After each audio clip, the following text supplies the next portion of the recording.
चूंकि तुम मरना चाहते हो, मैं तुम्हारी इच्छा पूरी करूंगा। मैं देखना चाहता हूं कि तुम्हारा मार्शल आर्ट अवतार कितने समय तक चल सकता है।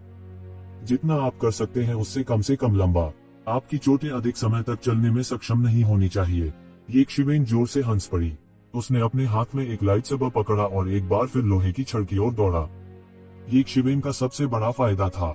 युआन बातियन की ताकत बेहद अत्याचारी थी। यह भी कहा जा सकता है कि पोवांग दायरे के 7वें स्तर के कुछ मास्टर्स उनके साथ कंधे से कंधा मिलाकर खड़े हो सकते हैं। हालांकि वह अब अपनी चरम अवस्था में नहीं था। वह बहुत बुरा था। उन्होंने मानव पितृपुरुषों की कई पीढ़ियों के परिवर्तनों का अनुभव किया था। उनकी जवानी और उनकी चोटी को छीनते हुए दसियों हजार साल बीत चुके थे। मानव जाति के पितामह की तरह वह अपने प्रमुख के शिखर से आकाशीय क्षय के 5वें चरण तक गिर गया था। उनकी पिछली आंतरिक चोटों के साथ यह कहा जा सकता है कि उनकी ताकत भयानक स्तर तक गिर गई थी। पुराने पितामह की तरह अपनी चरम अवस्था में वापस आना उनके लिए असंभव था। अन्यथा ये शिवेन को कुछ भी करने की आवश्यकता नहीं होती। उसके शरीर में पुरानी चोटें उसे एक पल में आत्म विनाश का कारण बनेंगी। वह अत्याचारी था, लेकिन वह उसे एक पल में नहीं मार सकता था। इसलिए उसने अपने सुधार में मदद करने के लिए सेलेस्टियल फॉक्स मास्टर के रक्त सार को अवशोषित करने के लिए युआन बातियन की शक्ति का उपयोग किया। अन्यथा वह नहीं जानता था कि उसे अपने दम पर खेती करने में कितना समय लगेगा। लेकिन फिर भी यह अभी भी बेहद खतरनाक था। आखिरकार पोवांग के 7वें स्तर पर युआन बातियन एक शक्तिशाली कृषक था। यदि कोई सावधान नहीं होता तो वास्तव में कोई उसके हाथों मर सकता था।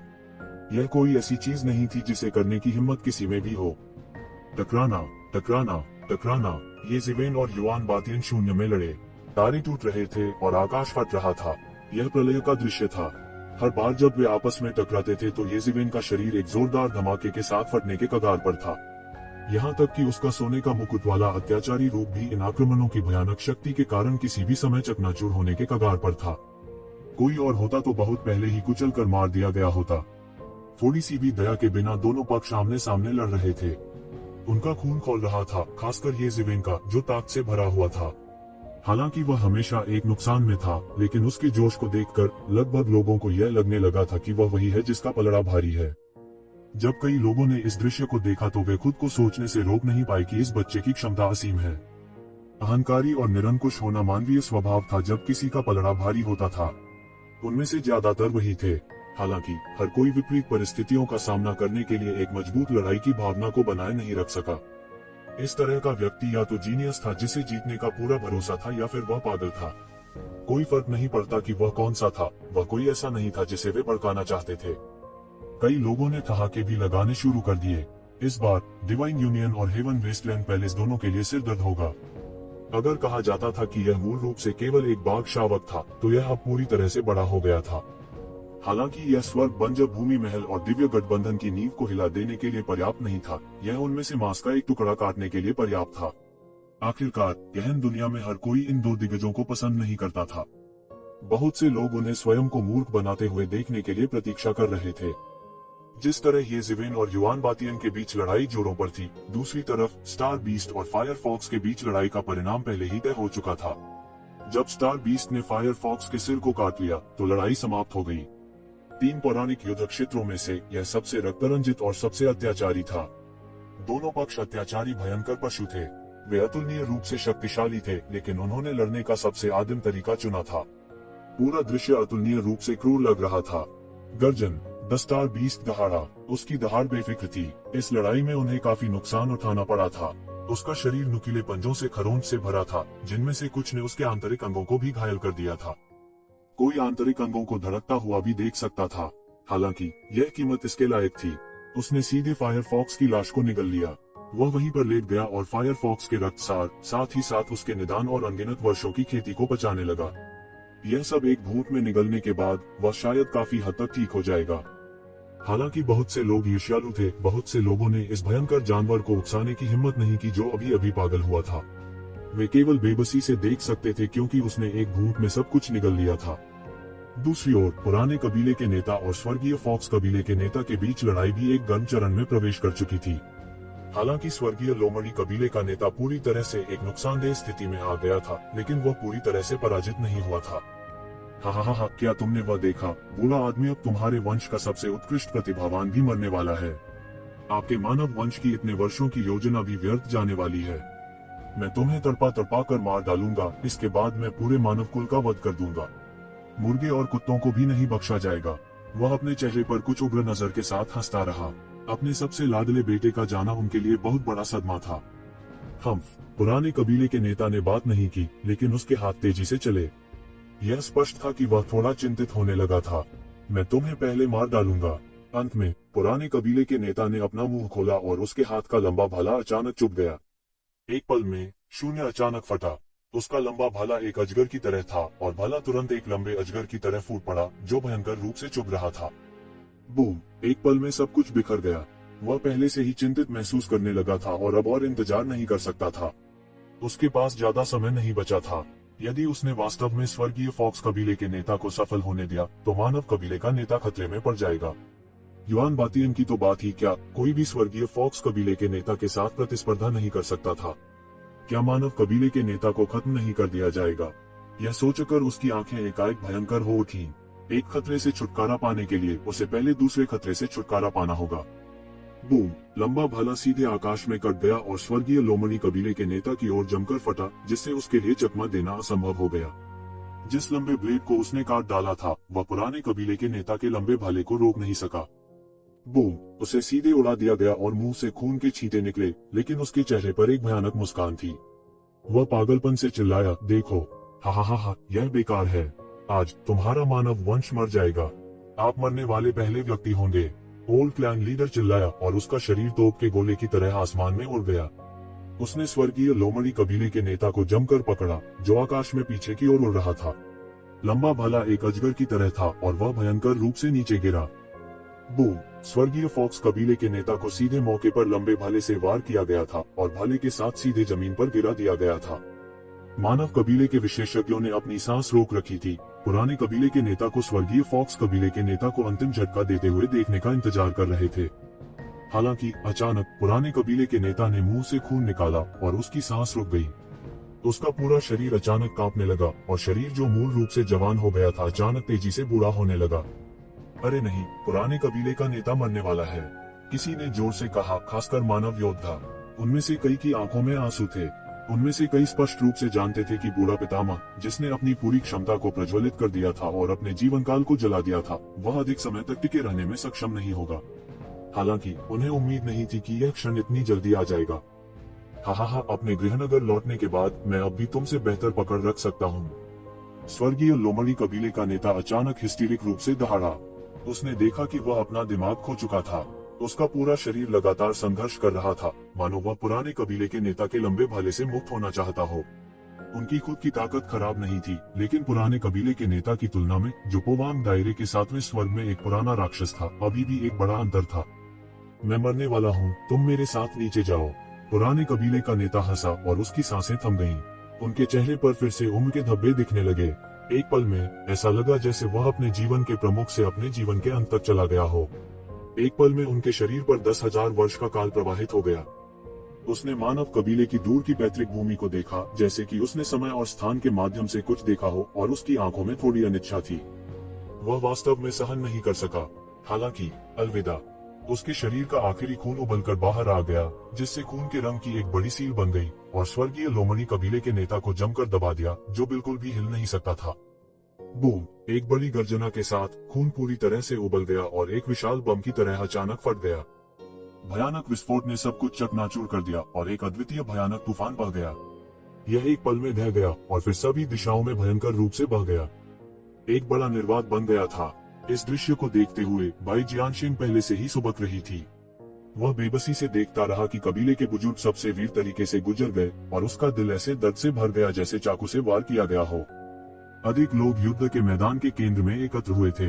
मानव कबीले के पुराने कबीले के नेता ने इतनी बड़ी कीमत चुकाई थी, लेकिन क्या उसने स्वर्गीय फॉक्स कबीले के नेता को मार डाला? अचानक एक जोरदार हंसी आई। हा, बूढ़े आदमी, अंत में मैं अभी भी तुम्हारे बाद मरता हूँ। चिंता मत करो, आज से मानव वंश हुआन दुनिया से हटा दिया जाएगा। तूफान के छंटने से पहले सभी ने अपने दिव्य विचारों से इसकी जांच कर ली थी और आकृति को देख लिया था। यह स्काई फॉक्स कबीले का प्रमुख था, जिसे भाले के नीचे दबा दिया गया था। इस समय वह पहले से ही अत्यंत दयनीय स्थिति में था। उसके शरीर पर मांस का एक भी टुकड़ा ऐसा नहीं था जो अक्षुण्ण था और उसका सार और रक्त लगातार बह रहा था।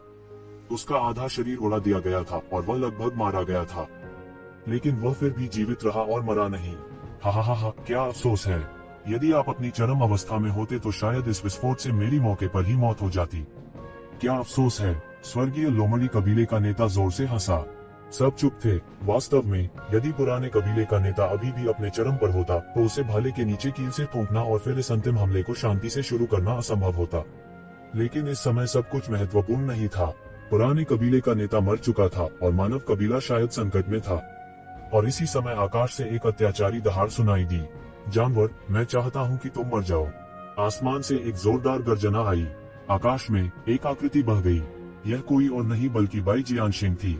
यह देखते हुए कि जिस व्यक्ति को कबीले के पुराने नेता ने अपने जीवन से जकड़ लिया था वह सब कुछ बदलने की कोशिश कर रहा था, वह हार मानने को तैयार नहीं था। उसने बिना सोचे समझे लगभग तुरंत हमला कर दिया।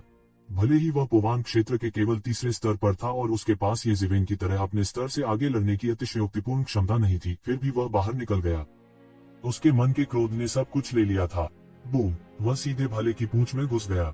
सेलेस्टियल फॉक्स कबीले के नेता जो मुक्त होने वाले थे को तुरंत पीछे मुड़कर देखा गया। हालांकि वह लड़ना चाहता था, यह बेकार था। हालांकि बाई जियानशिंग की खेती उनके लिए बहुत हीन थी, फिर भी वे पोवान क्षेत्र के एक महान गुरु थे। इसके अलावा पुराने कबीले के नेता द्वारा दिव्य फॉक्स कबीले के नेता को पहले ही गंभीर रूप से घायल कर दिया गया था। इस बार उन्हें इतनी बुरी तरह चोट लगी थी कि वह उठ भी नहीं पा रहे थे। बजना! भाले को बाई जियानशिंग ने बाहर निकाला और फिर से जमकर वार किया। बूम! एक बड़ी गर्जना हुई और यहाँ तक जमीन भी एक बड़े छेद में बदल गई। भाड़ में जाओ, भाड़ में जाओ। बाई जियानशिंग ने भाले को अपने हाथ में पकड़ रखा था और लगातार इसे आकाशीय फॉक्स कबीले के नेता के शरीर में घुसा रहा था। वह नहीं जानता था कि उसने कितनी बार वार किया जब तक कि आकाशीय फॉक्स कबीले के नेता को मांस के पेस्ट में नहीं बदल दिया गया। उसने भाले को अपने हाथ में पकड़ रखा था, जैसे वह अभी भी भाले की गर्माहट को महसूस कर सकता है। वह अचंभे में वहीं खड़ा रहा, उसके चेहरे से आंसू बह रहे थे। इतना महान विशेषज्ञ, भले ही वह बिना हिले डुले वहां खड़ा हो, स्वाभाविक रूप से कोई भी उसके बारे में कोई विचार रखने की हिम्मत नहीं करेगा। मनुष्यों और आकाशीय फॉक्स कबीले के बीच लड़ाई जारी रही। फायर फॉक्स, सेलेस्टियल फॉक्स कबीले लीडर और सेलेस्टियल फॉक्स प्रिंस की मृत्यु के साथ तीन पौराणिक स्तर की लड़ाई पूरी तरह से मनुष्यों के नियंत्रण और ताल में गिर गई थी। यदि कोई दुर्घटना नहीं होती तो इस बार भले ही सेलेस्टियल फॉक्स कबीले की एक छोटी संख्या बच जाती, इसे केवल एक कबीले का विनाश माना जा सकता था। शीर्ष स्वामी मारे गए और अन्य स्वामी भी भारी हताहत हुए। यदि वे जीवित रह सकते हैं तो इसे केवल कुछ समय के लिए ही टिका हुआ माना जा सकता है। केवल एक चीज जो बदल सकती थी वह थी युआन बातियन और ये जिवेन के बीच की लड़ाई। दोनों दांत भींचकर पकड़े हुए थे। युआन बातियन किसी भी समय अपने पुराने घावों से आत्म विनाश कर सकता था और ये जिवेन किसी भी समय मार्शल आर्ट अवतार से बाहर निकल सकती थी। जब ऐसा हुआ तो यह एक मृत अंत होगा। दोनों पक्ष दांत पीस रहे थे, लेकिन कोई भी पक्ष पीछे नहीं हट पा रहा था, क्योंकि एक कदम पीछे हटना उनके संबंधित जनजातियों के लिए आपदा होगा। शून्य में दोनों पक्षों के बीच लड़ाई अपने चरमोत्कर्ष पर पहुंच चुकी थी। दोनों पुरुषों की दहाड़ आकाश में सुनी जा सकती थी, विशेष रूप से युआन बातियन के लोहे के कर्मचारियों की, जो तुरंत नीचे गिर गया, एक पल में सब कुछ नष्ट कर दिया। मिल्की वे को चकनाचूर करते हुए समय समय पर तू जिवेन की तलवार की रोशनी विशाल आकाश में फैल गई। हालांकि जल्द ही सभी को पता चल गया कि इस तरह की लड़ाई में ये शिवेन को लगातार नष्ट किया जा रहा था। वह लगातार गंभीर रूप से घायल हो रहे थे।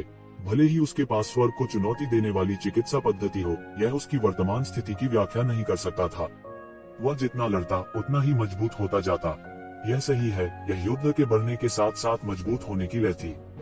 उसकी आभा धीरे धीरे मजबूत हो रही थी और यह धीरे धीरे पोवांग दायरे के चौथे स्तर तक पहुंचने के संकेत दे रही थी। आपने सफलता हासिल करने के लिए मेरा इस्तेमाल करने की हिम्मत कैसे की? युआन बातियन चिल्लाए और ठंडेपन से चिल्लाए। हा, आपकी मदद के लिए धन्यवाद वरिष्ठ। ये जिवेन हंसे और कहा। उसे फिर से उड़ा दिया गया, उसका पूरा शरीर टूट गया, लेकिन उसकी आभा पहले से ज्यादा मजबूत थी। जैसे जैसे उसने आकाशीय फॉक्स चाइल्ड के सार और रक्त को अवशोषित करना जारी रखा और त्यानुवान मिरर में दिव्य अमृत के डैन क्यूई, उसके पूरे शरीर में तेजी से सुधार हो रहा था। जैसे जैसे लड़ाई धीरे धीरे खिंचती गई, युआन बातियन का शरीर भी दिन पर दिन कमजोर होता जा रहा था। यह कहा जा सकता है कि वह हर गुजरते सेकंड के साथ कमजोर होता जा रहा था। वह बूढ़ा और कमजोर था और वह अब इस तरह की लड़ाई में खून और क्यूई की खपत का सामना नहीं कर सकता था। एक बूढ़े मालिक को घूसों की झड़ी से पीट कर मार डालने का यही मतलब था। युवावस्था ये जिवेन की सबसे बड़ी संपत्ति थी। वह जवान था, इसलिए वह इस तरह की लड़ाई का सामना कर सकता था और वह खून और ची की कमी को झेल सकता था। किसी भी समय और स्थान पर वह युद्ध में उसका समर्थन करते हुए उससे अधिक उम्मीदें रख सकता था। ऐसी परिस्थितियों में दोनों पक्षों की युद्ध क्षमता खतरनाक दर से और करीब आ रही थी। जब तक येज़िवेन का मार्शल आर्ट अवतार समाप्त नहीं हुआ था, तब तक उनका युद्ध कौशल असीम रूप से करीब होगा। लेकिन येज़िवेन भी बहुत स्पष्ट थी कि वह इस तरह जारी नहीं रख सकता। एक बार जब उसका मार्शल आर्ट अवतार समाप्त हो गया, तो वह शायद युआन बैटियन की छड़ी से मारा जाएगा। तो ऐसा होने से पहले उसे एक झटके में पोवांग दायरे के चौथे स्तर पर कदम रखना होगा। तभी वह युआन बातियन के भयानक हमले का सामना कर पाएगा। लगातार 2 लड़ाइयों में लगभग 1 अरब हुआन कोर की खपत हुई थी। भले ही लड़ाई लंबे समय तक नहीं चली, तो मार्शल आर्ट अवतारों की सुपरइम्पोज्ड युद्ध क्षमता बहुत चौंकाने वाली थी। इसके अलावा हर बार जब उसकी पिटाई की जाती थी, तो उसे अपने शरीर को सुधारने के लिए जुबान कोर की अंतहीन राशि खर्च करने की आवश्यकता होती थी। उनका धन बहुत तेजी से खाया जा रहा था। भले ही वह धन के इस पागलपन भरे उपभोग को झेल सके, लेकिन वह इस तरह के उन्मादी उपभोग को झेलने में सक्षम नहीं होगा। युआन बातियन ने अचानक अपनी छड़ी फिर से येज़िवेन पर मार दी। अगर येज़िवेन इसे समझ सकती थी, तो युआन बातियन के इसे न समझने का कोई कारण नहीं था। दोनों पक्ष समय के लिए लड़ रहे थे और हर सेकंड समय के लिए दौड़ था। टकराना, टकराना, टकराना। दोनों पक्षों का युद्ध कौशल और निकट आता जा रहा था। येज़िवेन अब पहले की तरह शक्तिहीन नहीं थी और कभी कभार पलटवार करने का समय भी निकाल लेती थी। भले ही वह अभी भी पूरी तरह से नुकसान में था, उसकी स्थिति पहले से काफी बेहतर थी। दोनों पक्ष सह रहे थे। जब दूसरा भाई सुअर दिखाई दिया, तो मिथक विशेषज्ञ जो किनारे से देख रहे थे, वे देख सकते थे कि जीत की कुंजी यह देखना है कि कौन अधिक समय तक टिक सकता है। यह आखिरी बार है, एप हॉवल। ऐसा लगता है कि युआन बातियन का पुराना शरीर उसके जीवन के अंतिम समय में खिल उठा था। उसका शरीर अचानक अतुलनीय रूप से विशाल हो गया और एक छोटे पहाड़ के आकार का एक हिंसक बंदर अपनी लंबी छड़ी से येज़िवेन पर टूट पड़ा। युआन बातियन का चौतरफा हमला भयानक रूप से शक्तिशाली था। शून्य भी कांप रहा था। अनगिनत स्टाफ डाउ सिद्धांत उभरे, लेकिन वे तुरंत ऊर्जा से अलग हो गए और सीधे येज़िवेन की ओर बमबारी की। गर्जन। येज़िवेन ने युआन बातियन को कम आंकने की हिम्मत नहीं की। वह जानता था कि युआन बैटियन का धैर्य शायद समाप्त हो रहा था और वह एक अंतिम वार के साथ लड़ाई के परिणाम का फैसला करना चाहता था। जैसे वह इस समय युआन बातियन को कम नहीं आंक सकते थे। अंततः उसके चारों ओर 5 तत्वों की संरचना दिखाई दी और 5 अविश्वसनीय रूप से शक्तिशाली सम्राटों के आंकड़े उसकी रक्षा के लिए प्रकट हुए। उसी समय जीवन और मृत्यु का यिन यांग आरेख उसके सिर के ऊपर से उड़ गया और यिन और यांग क्यूई ने उसके पूरे शरीर को ढक दिया। बूम! एक अतुलनीय तेज दहाड़ सुनाई दी। फिर भयावह रूप से गहरे लोहे के डंडे ने 5 तत्वों के निर्माण में पटक दिया, जिससे सबसे चमकदार रोशनी फूट पड़ी। फिर इसने सीधे तौर पर 5 तत्वों के गठन को अलग कर दिया और इसकी गति कम नहीं हुई, क्योंकि यह जीवन और मृत्यु के यिन यांग पैटर्न में सीधे फिसल गया। गड़गड़ाहट। भले ही जीवन और मृत्यु के यिन यांग आरेख ने इसकी शक्ति को बहुत कम कर दिया था, फिर भी शेष भाग येज़िवेन के शरीर में विस्फोट से फट गया। टकराना। येज़िवेन को उड़ते हुए भेजा गया और उसने मुंह भर खून थूका। उसका चेहरा तमतमा गया था और उसकी आभा अराजक होने लगी थी। उसके शरीर पर घाव फिर से खुल गए और खून बहने लगा। उसका पूरा शरीर एक लहूलुहान आदमी की तरह लग रहा था, जिसे अभी अभी खून के एक पूल से बाहर निकाला गया हो। उसकी आंखें लाल थीं और उसकी सांसें भारी थीं। यह अपने चरम पर युआन बातियन का आक्रमण था। भले ही उसने तैयारियों की परतें बना ली थीं और 5 तत्वों के यान युआन आरेख और जीवन और मृत्यु के यिन यांग आरेख, वह अभी भी एक पल में गंभीर रूप से घायल हो गया था। अगर युआन बैटियन अभी भी अपने चरम पर होता, तो दूसरी चाल उसे मारने के लिए काफी होती। यह एक पुराने गुरु की शक्ति थी जो पोवांग क्षेत्र के 7वें स्तर पर हावी हो सकता था। यहाँ तक पोवांग क्षेत्र के 8वें स्तर के कुछ मास्टर्स भी उसका कुछ नहीं बिगाड़ पाएंगे। उसने जल्दी से अपनी श्वास को समायोजित किया और भारी बमबारी के कारण होने वाली सुन्नता को खत्म करने के लिए ऑब्जर्विंग पर्सन स्क्रिप्चर का संचालन किया। उन्होंने खुद को जल्दी ठीक करने के लिए फीनिक्स रिजनरेशन तकनीक का भी संचालन किया। इस हमले ने अभी अभी लाखों हुआन करोड़ों की खपत की है, ताकि 5 तत्वों के यान युआन आरेख और जीवन और मृत्यु के यिन यांग आरेख की शक्ति को उत्तेजित किया जा सके। लेकिन जो बात उसे अजीब लगी वह यह थी कि हमले के बाद युआन बातियन हिली नहीं। जब वह अभी भी हैरान था, तो उसने देखा कि युआन बातियन का दुबला पतला शरीर अचानक कांप रहा था और उसने मुंह से खून के छींटे निकाले। युआन बातियन अब और नहीं रुक सकता, ऐसा विचार सबके मन में आया। शायद लड़ाई का नतीजा तय होने वाला था। उसी समय येज़िवेन की आभा तुरंत गुब्बारे की तरह फट गई और उसकी भयंकर आभा गिर गई। सभी जानते थे कि उनके 2 मार्शल आर्ट अवतरण समाप्त हो चुके थे। हालांकि पूरी लड़ाई लंबे समय तक नहीं चली थी, लेकिन मार्शल आर्ट्स के अवतारों की थकावट के अलावा उन्होंने खुद शायद जुबानखोर का बहुत अधिक सेवन किया था। हालांकि कोई विशिष्ट संख्या नहीं थी, बस इसके बारे में सोचना या जानने के लिए पर्याप्त था कि यह कोई छोटी संख्या नहीं थी। यह लड़ाई एक पौराणिक गुरु को दिवालिया करने के लिए काफी थी और हर कोई इस तरह खेलने के योग्य नहीं था। अब जब येज़ेवेन भी अधिक समय तक नहीं रुक सकी, तो ऐसा लगा कि दोनों पक्ष अपनी मूल स्थिति में लौट आए हैं। येज़ेवेन एक नुकसान में था और यह संभावना थी कि वह मरने से पहले युआन बैटियन के पलटवार से मारा जाएगा, ठीक पिछले सेलेस्टियल फॉक्स पैट्रियार्क की तरह। युआन बैटियन ने अजीब तरह से हमला करना जारी नहीं रखा, उल्टा उसके चेहरे पर कुछ अजीब सी मुस्कान थी। आप बहुत अच्छे हैं, मैंने लंबे समय से आप जैसा युवक नहीं देखा है।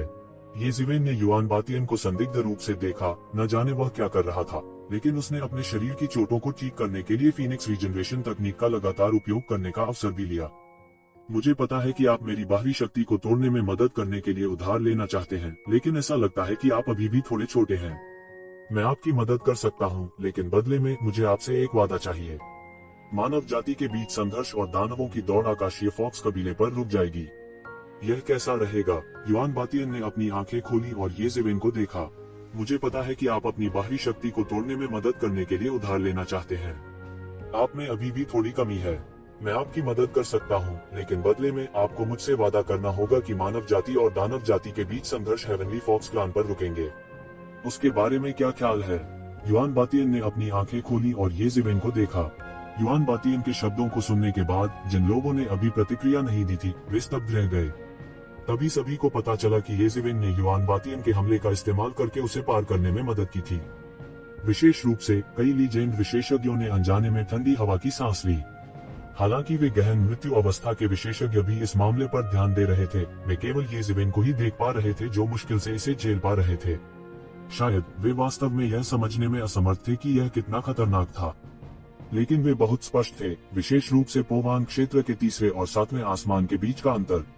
यह बादल और कीचड़ के बीच का अंतर जैसा था और कोई भी इसे आसानी से पार नहीं कर सकता था। भले ही उन्होंने एक मार्शल आर्ट अवतार की निंदा की हो, यह अपवाद नहीं होगा। दूसरे शब्दों में, येज़ेवेन ने अत्यधिक खतरे के बीच ऐसा करने के लिए चुना था और एक भी गलती एक दुखद मौत का कारण बन सकती थी। यह रस्सी पर चलने जितना ही खतरनाक था। वह पागल है, वह इतना लापरवाह कैसे हो सकता है? वह वास्तव में इस तरह की एक भयंकर लड़ाई को तोड़ने के अवसर के रूप में उपयोग कर रहा है। वह बस पागल है। कोई आश्चर्य नहीं कि वह इतनी कम उम्र में इतने स्तर तक साधना कर सका। वह बस एक पागल आदमी है और वह वास्तव में कुछ भी करने की कोशिश करने की हिम्मत करता है। येज़ेवेन की बोल्डनेस से हर कोई हैरान था और साथ ही वे चुपके से चौंक गए थे। कोई आश्चर्य नहीं कि वह सत्ता में आ सके। जिन लोगों ने इतना पागल होने का साहस किया, वे या तो सबसे तेजी से मरे या वे थे जिन्होंने अंततः सबसे उत्कृष्ट परिणाम प्राप्त किए। येज़ेवेन ने अपनी आंखें सिकोड़ ली। यह बूढ़ा वानर अतुलनीय रूप से चालाक था और उस पर आसानी से भरोसा नहीं किया जा सकता था। लेकिन वह जल्द ही युआन बैटियन की अवज्ञा का मूल कारण समझ गया। मूल रूप से कहा जाए तो यह राक्षसों की जाति के कारण था। फायर फॉक्स, हेवनली फॉक्स राजकुमार और हेवनली फॉक्स कबीले के नेता एक के बाद एक गिर गए थे और यहाँ तक युआन बैटियन भी खुद मौत से दूर नहीं थे। इस मामले में किले को पकड़ने के लिए राक्षस जाति के पास एक किंवदंती विशेषज्ञ नहीं होगा। दानव जाति की नींव को देखते हुए उनके लिए बैकअप योजना न होना असंभव था। यहाँ तक अगर उनके पास किले को पकड़ने के लिए एक किंवदंती विशेषज्ञ नहीं था, तब भी उनके पास एक किंवदंती विशेषज्ञ के खिलाफ लड़ने के तरीके होंगे और काफी संख्या में लोगों को रोकने में सक्षम होंगे। लेकिन अगर मानव जाति दुनिया से दानव जाति का सफाया करने पर जोर देती है, तो निस्संदेह यह राक्षस जाति के लिए एक आपदा होगी। इसलिए युआन बैटियन येज़ेवेन के साथ एक सौदा करना चाहता था, जिसके बदले मानव जाति ने येज़ेवेन की खेती में सुधार करके दानव जाति को जाने दिया। इस टकराव में येज़ेवेन की उपस्थिति के कारण दानव जाति को करारी हार का सामना करना पड़ा था और उनके पास अब पहले से दबंग रवैया नहीं था। यह ऐसा था जैसे येज़ेवेन ने सीधे तौर पर उनकी रीढ़ की हड्डी तोड़ दी थी और उनमें अब वह अहंकार नहीं था जो पहले हुआ करता था। युआन बैटियन एक चतुर और निर्दयी व्यक्ति था और यह पुष्टि करने के बाद कि वह बलपूर्वक येज़ेवेन के साथ संघर्ष नहीं कर सकता, उसने तुरंत समझौता करने का फैसला किया। साथ ही उन्होंने यह भी स्पष्ट रूप से देखा कि यद्यपि येज़ेवेन रहस्यमयी दुनिया में मानव जाति के वर्तमान नेता नहीं थे, फिर भी उनके शब्द निश्चित रूप से वजनदार होंगे। पुराने कबीले के नेता के बिना मानव जाति के शेष लीजेंड विशेषज्ञों के बीच बाई जियानशिंग येज़ेवेन के लिए एक मैच नहीं हो सकता है, और यदि येज़ेवेन सहमत है तो बाई जियानशिंग को आपत्ति नहीं करनी चाहिए। येज़ेवेन इसके लिए सहमत हो। इस समय ये जिवेन के दिमाग में बाई जियानशेंग की आवाज गूंज रही थी और उसकी आवाज में थकावट का संकेत था। इस लड़ाई के बाद हमने बंदर को चेतावनी देने के लिए मुर्गे को मारने का अपना लक्ष्य हासिल कर लिया है। यदि हम वास्तव में दानव जाति का उन्मूलन करना चाहते हैं तो हमें जो कीमत चुकानी होगी वह अकल्पनीय होगी। जब वह समय आता है तो रहस्यमयी दुनिया के सभी बाघों और भेड़ियों की चौकस निगाहों के नीचे हम कब तक रह सकते हैं? बाई जियानशेंग ने मायूसी से कहा। लड़ाई अब तक अप्रत्याशित रूप से सुचारू रही थी, लेकिन सिर्फ सेलेस्टियल फॉक्स कबीले पर हमला करने के लिए मानव जाति ने बहुत भारी कीमत चुकाई थी। एक महापुरुष विशेषज्ञ मौके पर गिर गया था और वही रहस्यवादी दायरे के विशेषज्ञों के लिए भी सच था जो मानव जाति की रीढ़ थे। यदि युद्ध का विस्तार पूरी दानव जाति तक होता तो दानव जाति भी मानव जाति को अकल्पनीय क्षति पहुंचाती। मानव जाति इतने भारी आघात का सामना नहीं कर सकती थी, या वे दानव जाति के नक्शे कदम पर चलने की बहुत संभावना रखते थे। भले ही उनके पास लीजेंड विशेषज्ञ न हो, लेकिन दानव जाति के पास लीजेंड विशेषज्ञ का विरोध करने के साधनों की कमी नहीं थी। उदाहरण के लिए दैत्य जाति इतने सालों से शोर मचा रही थी, लेकिन उन्होंने कोई कदम उठाने की हिम्मत नहीं की क्योंकि वे पर्याप्त रूप से तैयार नहीं थे। ये शिवेन तुरंत सब कुछ समझ गई। उसने युआन बातियन को फिर से देखा और महसूस किया कि उसने इसका अनुमान लगाया होगा।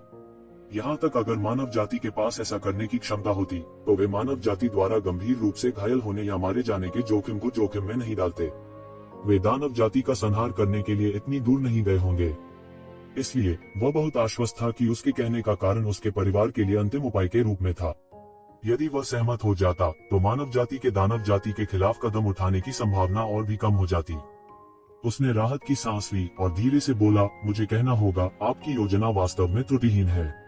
मैं सहमत हूँ। अच्छा, युआन बातियन ने ये जिवेन को गहराई से देखा और कुछ नहीं कहा।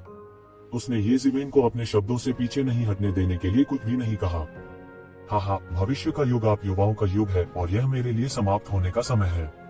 ये जिवेन थोड़ा मुस्कुराई, फिर उसका पूरा शरीर अचानक सूज गया और एक पल में फट गया। खून का सार जो आसमान में भर गया था एक लंबी नदी में बदल गया और सीधे ये शिवेन के शरीर में जा पहुंचा। एक रहस्यमय शक्ति के मार्गदर्शन में उसके शरीर में रक्त का सारा सार उड़ गया। ये जिवेन तुरंत पालथी मारकर बैठ गयी। उसने महसूस किया कि इस शक्ति के मार्गदर्शन में वह लगातार चढ़ रहा है और सुधार कर रहा है। ओवान क्षेत्र के चौथे स्वर्ग की बाधा उसके ठीक सामने थी। अचानक उसके चारों ओर 5 सम्राट दिखाई दिए जो सभी दिशाओं से उसकी रक्षा कर रहे थे। वह वास्तव में मौके पर ही अभ्यास करने लगा। उन्होंने तुरंत बंद दरवाजे के प्रशिक्षण की स्थिति में प्रवेश किया। मार डालो, आज हम हुआन दायरे से आकाशीय फॉक्स कबीले को मिटा देंगे। बाई जियानशेंग ने अपने हाथ में एक लंबा भाला रखा और जोर से चिल्लाए। उन्होंने सेलेस्टियल फॉक्स कबीले के शेष विशेषज्ञों को घेरने के लिए मानव कबीले सेना का नेतृत्व किया। सेलेस्टियल फॉक्स कबीले के विशेषज्ञ पहले से ही निराशा में थे। युआन बातियन के शब्दों का अर्थ था कि दानव कबीले द्वारा उन्हें पूरी तरह से छोड़ दिया गया था। मानव कुल के क्रोध को शांत करने के बदले में अपने कुल की बलि दे रहे हैं। वे मूल रूप से मानव कबीले का विनाश करने के लिए सबसे अधिक उत्साहित थे और वे ऊपर और नीचे कूद रहे थे। आज बचना पहले से ही मुश्किल था। वे सभी एक अंतिम उन्माद में पड़ गए और कई लोगों ने अंतिम लड़ाई को अंजाम देने के लिए अपनी गुप्त तकनीकों को जला दिया। लेकिन 3 दिग्गज विशेषज्ञों बाई जियानशेंग, यंग कुनपेंग और स्टार बीस्ट के हमले के तहत उनका कोई मुकाबला नहीं था। उनके कई तुरुप के पत्ते इस्तेमाल किए जाने से पहले ही पूरी तरह से हार गए थे।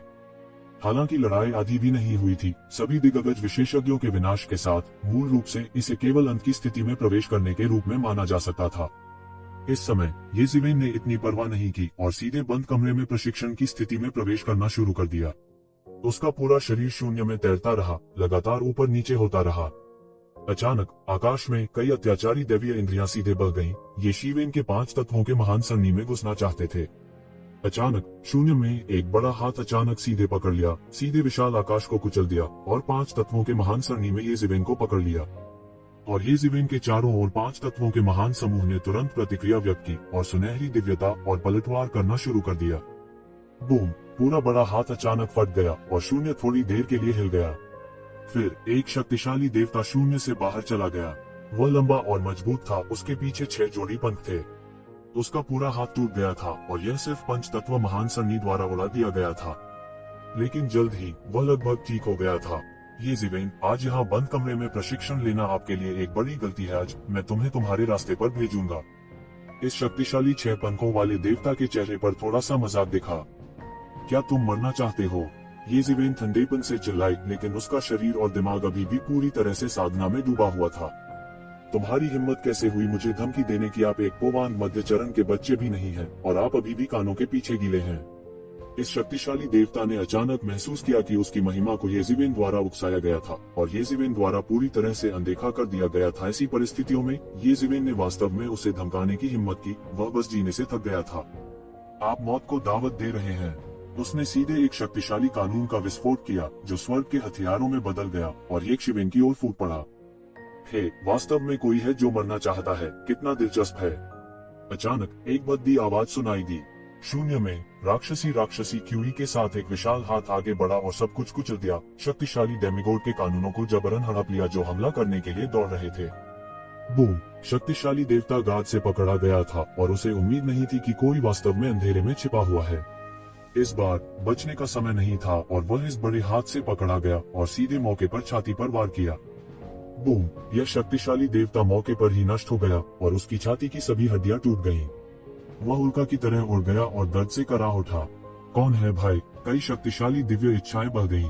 यह किसने किया यह किसी को नहीं पता। जबकि 6 पंखों वाला डेमिगॉड युआन बैटियन और पैट्रियार्क जितना मजबूत नहीं था, जो दोनों पोवांग दायरे के 7वें स्तर पर थे। इसमें कोई संदेह नहीं था कि उन्होंने पोवांग दायरे के 7वें स्तर पर प्रवेश किया था। हालांकि वह अभी भी किसी के द्वारा बुरी तरह घायल हो गया था। हालांकि इससे पहले कि वे आगे सोच पाते, उन्होंने एक राक्षसी आभा के साथ एक लंबी आकृति को एक पल में शून्य से छलांग लगाते देखा। आकृति ने एक कदम आगे बढ़ाया और शून्य ने उसके लिए रास्ता बनाया। एक पल में अंतरिक्ष की परतें अलग हो गईं और वह ठीक 6 पंखों वाले देवता के सामने आ गया। इस समय सभी ने अंत में स्पष्ट रूप से देखा कि यह एक मध्यम आयु वर्ग का व्यक्ति था। उनके शरीर में एक क्षीण और भयानक आभा थी कि उनके जैसे देवता भी अतुलनीय रूप से भयभीत महसूस करते थे। हालांकि उसके शरीर से कोई लहरें नहीं आ रही थी, लेकिन यह उन्हें अत्यधिक खतरे का आभास कराने के लिए पर्याप्त थी। तुम कौन हो? तुम्हारी हिम्मत कैसे हुई? उसने सीधे शून्य को ढहते हुए पकड़ लिया और 6 पंखों वाले देवता को अपने हाथ में पकड़ लिया और उसे जमकर पकड़ लिया, जिससे खून के छींटे और हड्डी के टुकड़े उड़ गए। पोवांग दायरे के 7वें स्तर पर एक शक्तिशाली अस्तित्व को येजिवेन ने मार डाला था। इस तरह के क्रूर दृश्य ने सभी को पूरी तरह से झकझोर कर रख दिया था। किसी ने नहीं सोचा था कि हालात इस तरह बदल जाएंगे। पोवांग दायरे का 7वां स्तर पहले ही पोवांग दायरे के अंतिम चरण में प्रवेश कर चुका था। जुबान की दुनिया में यह लगभग एक सर्वशक्तिमान अस्तित्व था। यहाँ तक अगर यह हुआन दुनिया में नहीं होता तो कोई भी इन बिजली घरों को नीचा दिखाने की हिम्मत नहीं करता। हालांकि वे इतनी आसानी से येशिवेन द्वारा मारे गए थे, यह बस अविश्वसनीय था। राक्षसी आभा से आच्छादित और चेहरे पर एक बुरी मुस्कान लिए हुए युवक को देखकर हर कोई हैरान रह गया। जैसे ही येमो ने अंधेरे के भगवान के भौतिक शरीर में प्रवेश किया, वह धीरे धीरे येमो के मूल स्वरूप में बदल गया। यह व्यक्ति कौन था? बहुत से लोग जानते थे कि शैतान जाति किस जाति की है। ऐसा कहा जा सकता है कि येजिवेन और शैतान जाति के बीच की नफरत समुद्र जितनी गहरी थी। हालांकि उन्होंने यह उम्मीद नहीं की थी कि इस समय उसकी रक्षा करने वाला वास्तव में शैतान जाति का इतना शक्तिशाली था। येजिवेन पोवांग दायरे के 7वें स्तर पर एक शक्तिशाली विशेषज्ञ को आसानी से मार सकते हैं। उनकी ताकत शायद मिथक दायरे के चरम पर थी। यह असंभव था कि उन्होंने ऐसे अस्तित्व के बारे में न सुना हो। जब से तुम आए हो तो मत जाओ। येमो अजीब तरह से मुस्कुराया। फिर उसने अचानक दोनों हाथों से शून्य की ओर पकड़ लिया और जगह को अलग कर दिया। अचानक मिथक क्षेत्र के 5 या 6 विशेषज्ञ अचानक सबके सामने आकाश में प्रकट हो गए। मिथक क्षेत्र के उन विशेषज्ञों को उम्मीद नहीं थी कि वे अचानक इस तरह सबके सामने बेनकाब हो जाएंगे। वे हैरान और क्रोधित हुए बिना नहीं रह सके। येजिवेन को मारने की दौलत बहुत अमीर थी, देने में आनाकानी कर रहे थे। आप क्या करना चाहते हैं? क्या आप चाहते हैं कि हम सब यही रहें?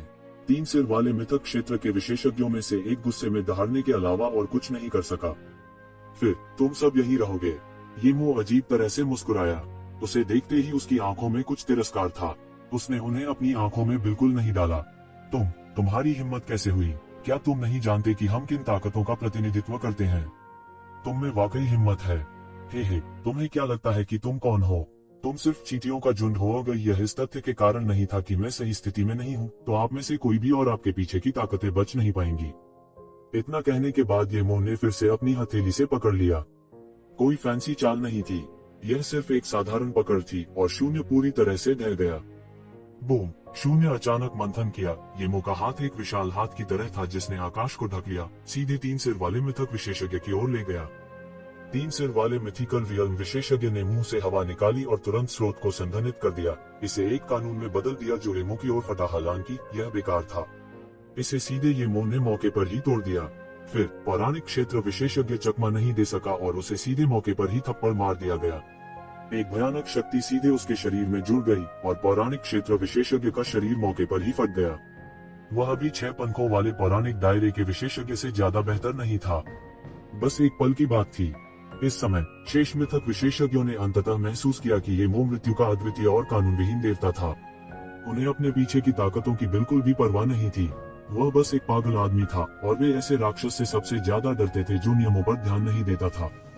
वे भी अंत में समझ गए कि उन्होंने इस बार एक लोहे की प्लेट को लात मारी थी और यह एक लोहे की प्लेट थी जो उनके पैर तोड़ सकती थी।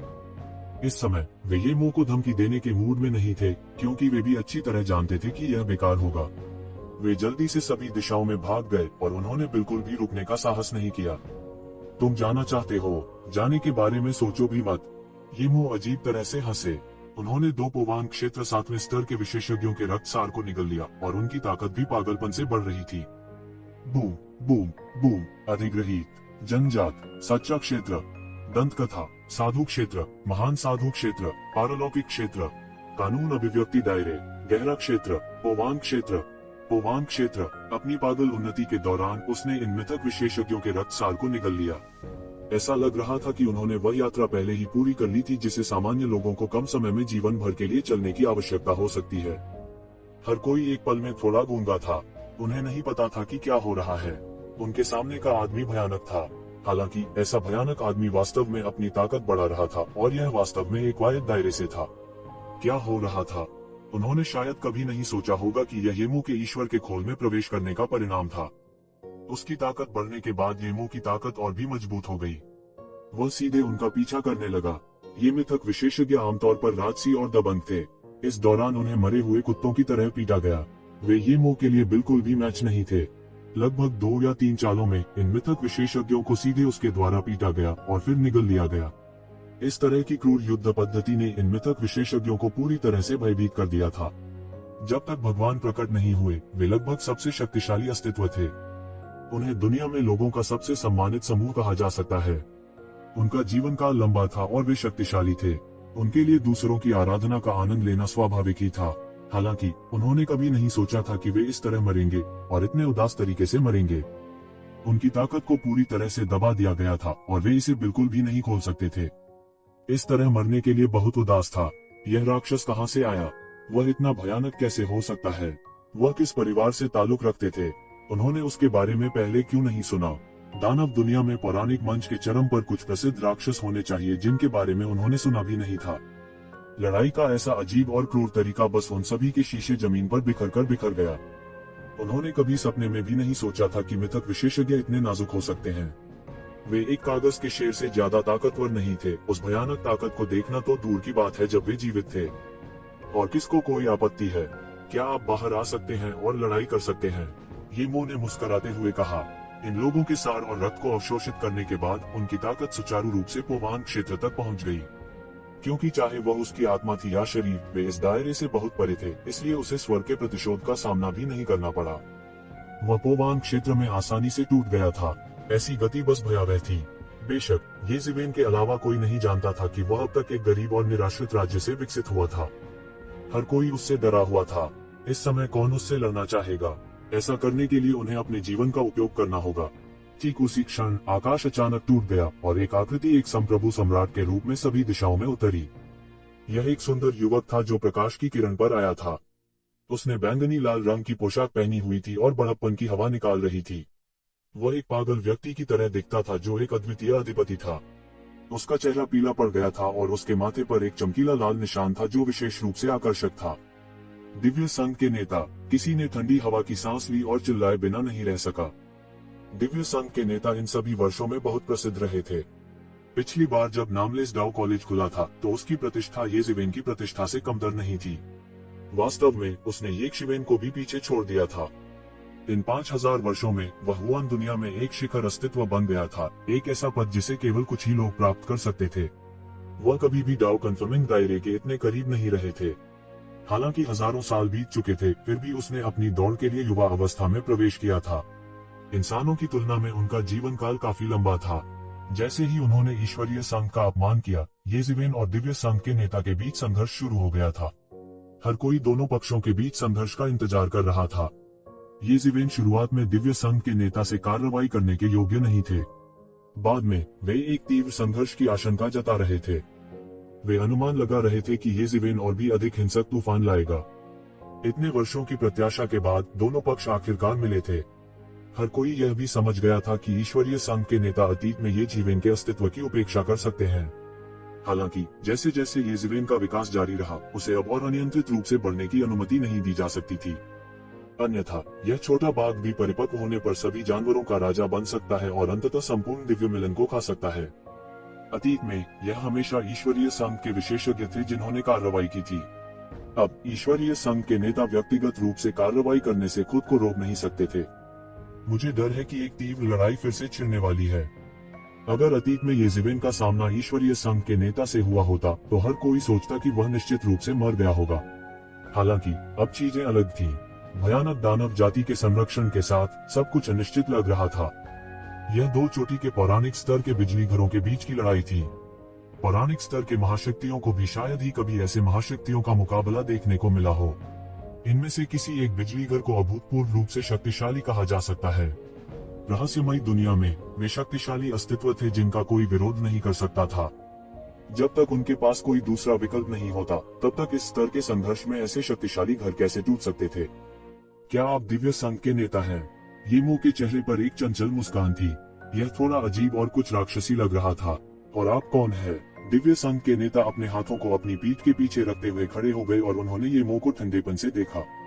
हालांकि येमो ने अपनी ताकत का प्रदर्शन किया था, लेकिन उन्होंने इसके बारे में ज्यादा नहीं सोचा। येमो चकराया। दैवीय संघ के नेता ने उसे देखा और उसकी ओर देखा, जैसे वह अपनी जड़ों को देखना चाहता हो। वह नहीं जानता था कि वह किस जाति का है। हालांकि अंत में वह अभी भी यह नहीं बता सका कि येमो किस दानव जाति का था। वह केवल इतना बता सकता था कि येमो ने एक राक्षसी तकनीक विकसित की थी, लेकिन वह यह भी निश्चित नहीं था कि येमो दानव जाति से था या नहीं। आखिरकार भूतकाल में दानव जाति का नाम अत्यधिक गूंजता रहा था। विभिन्न लोगों में बहुत से लोग थे जिन्होंने दानव जाति की तकनीकों को विकसित किया, इसलिए यह केवल दानव जाति नहीं थी। नेता की अभिव्यक्ति तुरंत गंभीर हो गई। भले ही वह येमो की पृष्ठभूमि के आर पार न देख सके, यह दिखाने के लिए काफी था कि येमो बहुत प्रभावशाली था। वह कल्पना भी नहीं कर सकता था कि येमो वास्तव में एक बूढ़ा दानव था जिसने एक पवित्र खोल में प्रवेश किया था। यद्यपि ईश्वरीय संघ का नेता प्रभावशाली था, फिर भी वह पवित्र खोल के आर पार देखने में सक्षम होने से बहुत दूर था। येमो डिवाइन यूनियन लीडर को भी आकार दे रही थी। हालांकि उसने ज्यादातर समय येशिवेन का पीछा किया था। अगर वह सो नहीं रहा होता, तो वह ईश्वरीय कवच के लिए लड़ रहा होता।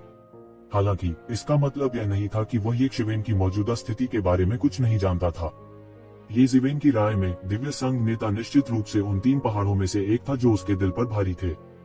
द डिवाइन यूनियन लीडर एक आधा चरण दाव सत्यापन इकाई था, इसलिए वह स्पष्ट रूप से सामान्य ईश्वरीय संघ विशेषज्ञों की तुलना में बहुत अधिक शक्तिशाली था। यही कारण है कि येशिवेन को उससे निपटना इतना मुश्किल लग रहा था। द डिवाइन यूनियन लीडर के चारों ओर एक विशाल आभा थी। उनका खेती का आधार अत्याचारी और अथाह था। उसके चारों ओर का स्थान पहले से ही विकृत और संरक्षित था। हालांकि ऐसा लग रहा था कि वह वहां था, वह वास्तव में वहां नहीं था। अचानक उसे लगा कि उसने कुछ खोज लिया है। कहते कहते उसकी आंखें चमक उठी। चलो फिर, क्या तुम सिर्फ लड़ना नहीं चाहते? कुछ लोगों को तो बस मारपीट ही मचलती है। मार पिटाई के बिना वे संतुष्ट नहीं होंगे। डिवाइन यूनियन लीडर येमो के जबरदस्त उकसावे के सामने उदासीन रहा।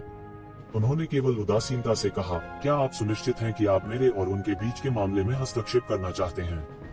दिव्य संघ और दानव जाति ने हमेशा हमारे अपने व्यवसाय पर ध्यान दिया है। क्या आप वाकई इस स्थिति को बदलना चाहते हैं? उद्धरण चिन्ह। मुझ पर दबाव बनाने के लिए दानव जाति का उपयोग करने की कोई आवश्यकता नहीं है। मेरा अभी उनसे कोई लेना देना नहीं है। इसके अलावा यदि आपके पास दानव जाति को नष्ट करने की क्षमता है, तो आगे बढ़ें और ऐसा करें। क्या मजाक है? येमो ने अपने चेहरे पर एक ठंडी मुस्कान के साथ कहा। वह एक कानूनविहीन शैतान था, इसलिए उसके शब्दों का येशिवेन पर कुछ प्रभाव पड़ सकता था, लेकिन यह उसे डराने के लिए काफी नहीं था। इसके अलावा वह एक कृत्रिम आत्मा था, न कि डेविल रेस का सदस्य। यदि कोई कहे कि शैतान जाति के लिए उसके मन में कोई भावना है, तो वह उसे डराने की हद तक नहीं जाएगा। दिव्य संघ नेता भौहें चढ़ाए। हालांकि उन्होंने जांच जारी नहीं रखी। प्रत्येक व्यक्ति जिसने इस स्तर तक साधना की थी बिना किसी अपवाद के एक दृढ़ निश्चयी व्यक्ति था। इस तरह की अर्थहीन जांच पड़ताल बिल्कुल बेकार थी। हुश! अचानक दिव्य संघ नेता ठंडेपन से चिल्लाया। उसके हाथ में लोहे की तलवार दिखाई दी और उसने उसे लहराया। तलवार क्यूई ने सभी दिशाओं में सब कुछ कुचल दिया और एक निराकार दबाव येमो पर गिर पड़ा। भारी तलवार में कोई धार नहीं थी, लेकिन इसने उसके हाथों में आश्चर्यजनक शक्ति प्रदर्शित की। यह एक ऐसा क्षेत्र था जिसकी आम लोग कल्पना भी नहीं कर सकते थे। हाँ, दिलचस्प। अंत में एक दिलचस्प प्रतिद्वंद्वी सामने आया है। पहले के वे कमजोर लोग पूरी तरह से अर्थहीन थे। येमो दिल खोलकर हंसी। उसके आसपास के कई पौराणिक विशेषज्ञ ठंडे पसीने में बह गए। उनकी राय में पोवांग दायरे के 7वें स्तर के वे शिखर विशेषज्ञ वास्तव में कमजोर थे। उसी समय येमो ने आखिरकार अपनी चाल चल दी। उन्होंने किसी हथियार का इस्तेमाल नहीं किया। इसके बजाय उसने एक मुक्का मारा। पुनर्जन्म के 6 रास्ते। असीम मुट्ठी का इरादा अचानक उसके पीछे एक विशाल पहिया में संघनित हो गया। यह विशाल पहिया 6 भागों में समान रूप से विभाजित था, प्रत्येक एक पुनर्जन्म चक्र का प्रतिनिधित्व करता था। यह राक्षसी शक्ति एक चक्की में बदल गई और तलवार प्रकाश की ओर बढ़ी। बूम! एक गगनभेदी उफान सुनाई दिया, मानो पूरा ब्रह्मांड शून्य में बदल गया हो। पूरा दृश्य धरती को झकझोर देने वाला था। दोनों के बीच लड़ाई का दृश्य अतुलनीय रूप से भयानक था। ये जिवेन की युवान बातियन के साथ पिछली लड़ाई उसके सामने वाले की तुलना में फीकी पड़ गई थी। यह कहने लायक भी नहीं था। हा, यह थोड़ा दिलचस्प है। मुझसे एक और मुक्का लो, पशुपत। ये मुंह जोर से दहाड़ता है जैसे ही उसके शरीर में सुनहरा आध्यात्मिक सार उमड़ने लगता है। शून्य तुरंत एक स्वर्ण साम्राज्य में बदल गया। शून्य कांप उठा। दोनों पक्ष पहले ही आकाश में चार्ज कर चुके थे। विशाल पहिया एक बार फिर शून्य में दिखाई दिया और लगातार घूमता रहा। जब यह एनिमल पाथ पर पहुंचा तो रुक गया। अचानक बड़ी मात्रा में आध्यात्मिक ऊर्जा शून्य में घनीभूत हो गई और अनगिनत क्रूर जानवरों में परिवर्तित हो गई। कुछ दुर्लभ आदिम क्रूर जानवर पहले ही बाहर निकल आए थे और दिव्य संघ नेता की ओर बढ़ गए थे। पुनर्जन्म के 6 पद मुट्ठी। आप असुर जनजाति से हैं। द डिवाइन यूनियन लीडर की पुतलियां थोड़ी संकुचित हो गईं। असुर जनजाति बदनाम थी। रहस्यमय दुनिया में भी वे सबसे शक्तिशाली और भयानक जनजाति थे। शैतान के दायरे में वे शाही परिवारों में से एक थे। वे असंख्य स्वर्गों और लोकों में भी बहुत शक्तिशाली थे। उनके पास एक बार एक महान शैतान राजा था और उन्होंने अनगिनत अमर विशेषज्ञ पैदा किए थे। पुनर्जन्म मुट्ठी के 6 रास्ते अशूरा कबीले के विशेष कौशल में से एक थे। यह लगभग कहा जा सकता है कि यह बाहरी लोगों को नहीं सिखाया गया था।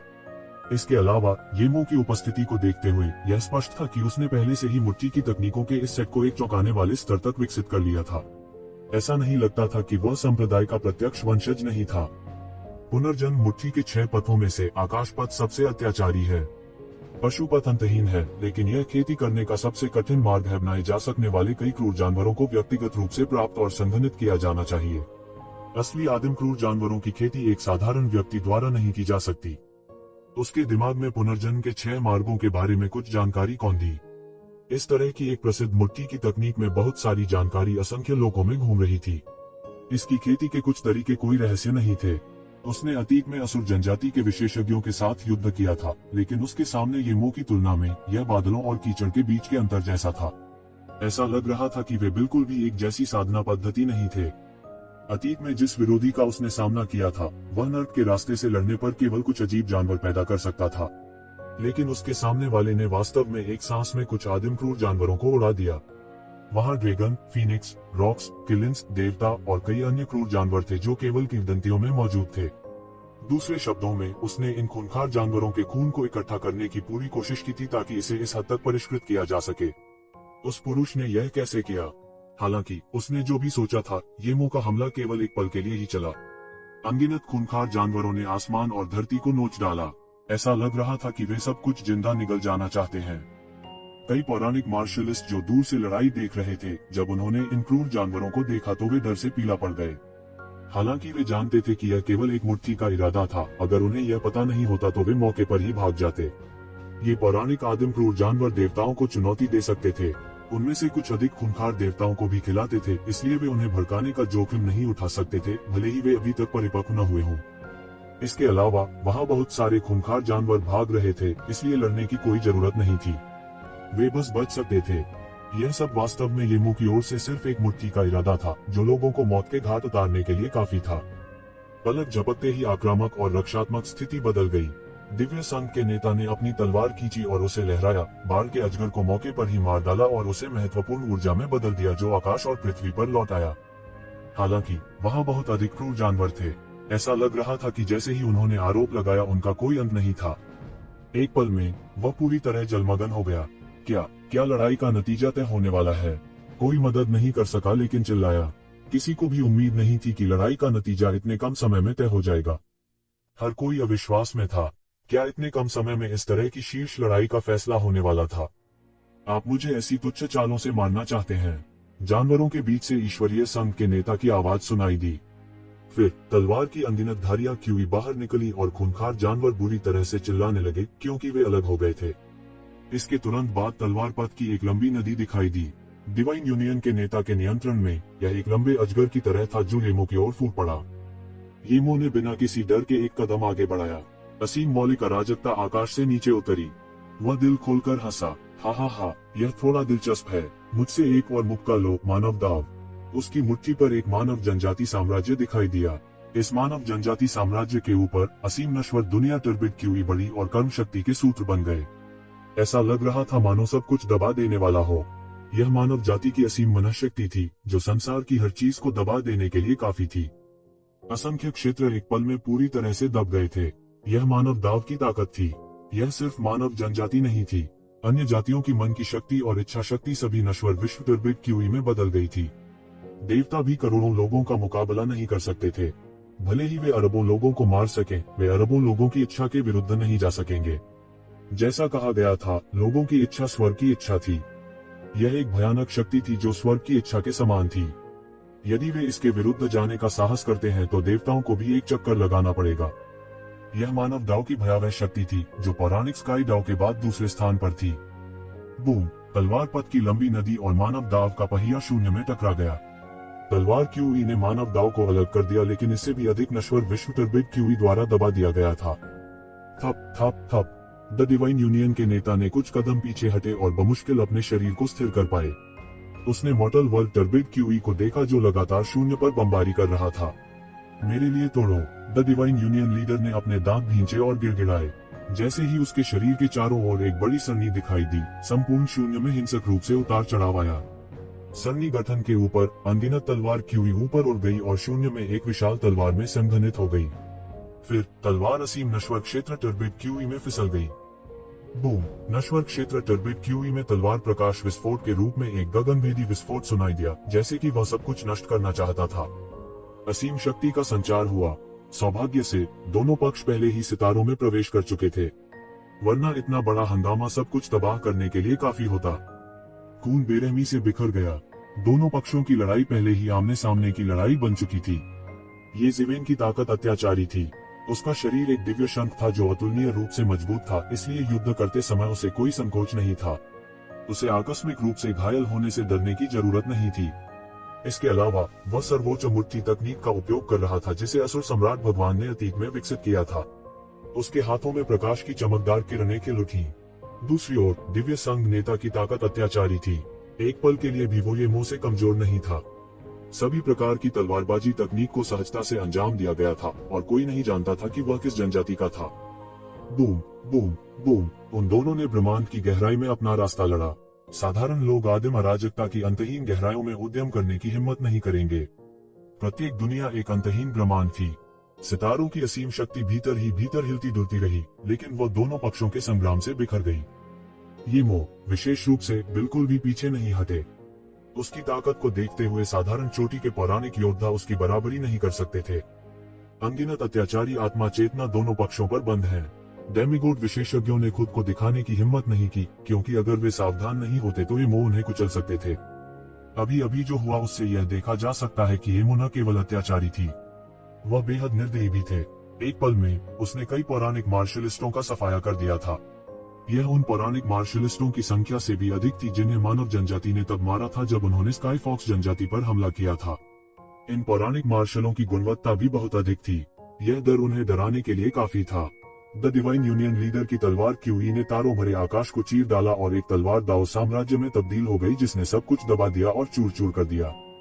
एक के बाद एक तलवारों के प्रहार से अतुलनीय भयानक दिव्य तेज प्रकट हो रहा था। हालांकि उनकी तलवारबाजी की तकनीक प्रसिद्ध नहीं थी, लेकिन इसमें सर्वोच्च शक्ति थी जो लोगों को सरल और सीधे तरीके से हरा सकती थी। दुर्भाग्य से वह गलत प्रतिद्वंद्वी से मिला था।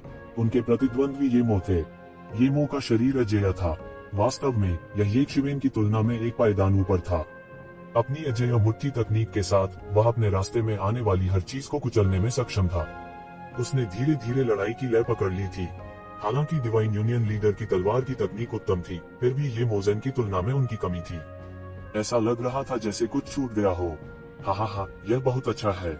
मुझे इस तरह के एक सुखद युद्ध के बाद काफी समय हो गया है। हालांकि यह यहाँ समाप्त होता है। आज मैं यहाँ तक साथ खेलूंगा।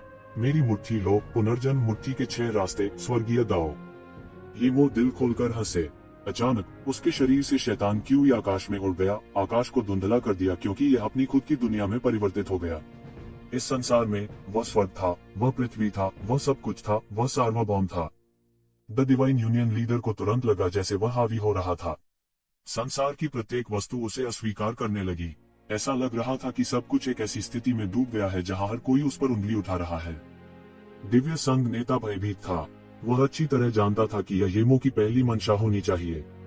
हालांकि इस तरह के स्तर पर मुट्ठी के इरादे को विकसित करने में सक्षम होना दुनिया को चौंका देने के लिए पर्याप्त था। पुनर्जन्म मुट्ठी के 6 मार्गों में से स्वर्गीयताओं को साधना सबसे कठिन था। ऐसा इसलिए था क्योंकि इसके लिए व्यक्ति को स्वर्ग की इच्छा में बदलने और बिना किसी प्रतिरोध की अनुमति के हर चीज पर हावी होने की आवश्यकता थी। इस प्रकार की अतिव्यापक आभा को विकसित करना कठिन था। यह सबसे कठिन हिस्सा था। इससे भी अधिक भयावह बात यह थी कि हालांकि येक्षिवेन का जैन युआन बहुत शक्तिशाली नहीं लग रहा था, लेकिन जब शारीरिक शक्ति की बात आई तो वह लगभग अजेय था। इससे भी महत्वपूर्ण बात यह है कि मार्शल आर्ट के बारे में उनकी समझ वास्तव में खुद से पूरी तरह बेहतर थी। विरोधियों पर बमबारी करने के लिए स्वर्ग और पृथ्वी के नियमों में हेरफेर करना देवताओं के लिए एक बहुत ही सामान्य तरीका था। देवताओं के दायरे से नीचे वालों के लिए यह बस एक अजेय तरीका था। हालांकि यदि विरोधी भी एक देवता विशेषज्ञ थे तो उन्हें स्वर्ग और पृथ्वी के कानूनों में हेरफेर करने के अधिकार के लिए एक दूसरे के साथ प्रतिस्पर्धा करनी होगी। मार्शल पद की जितनी गहरी समझ होगी, उतने ही अधिक कानूनों में हेरफेर किया जा सकता है। यह एक कंपनी की तरह ही था।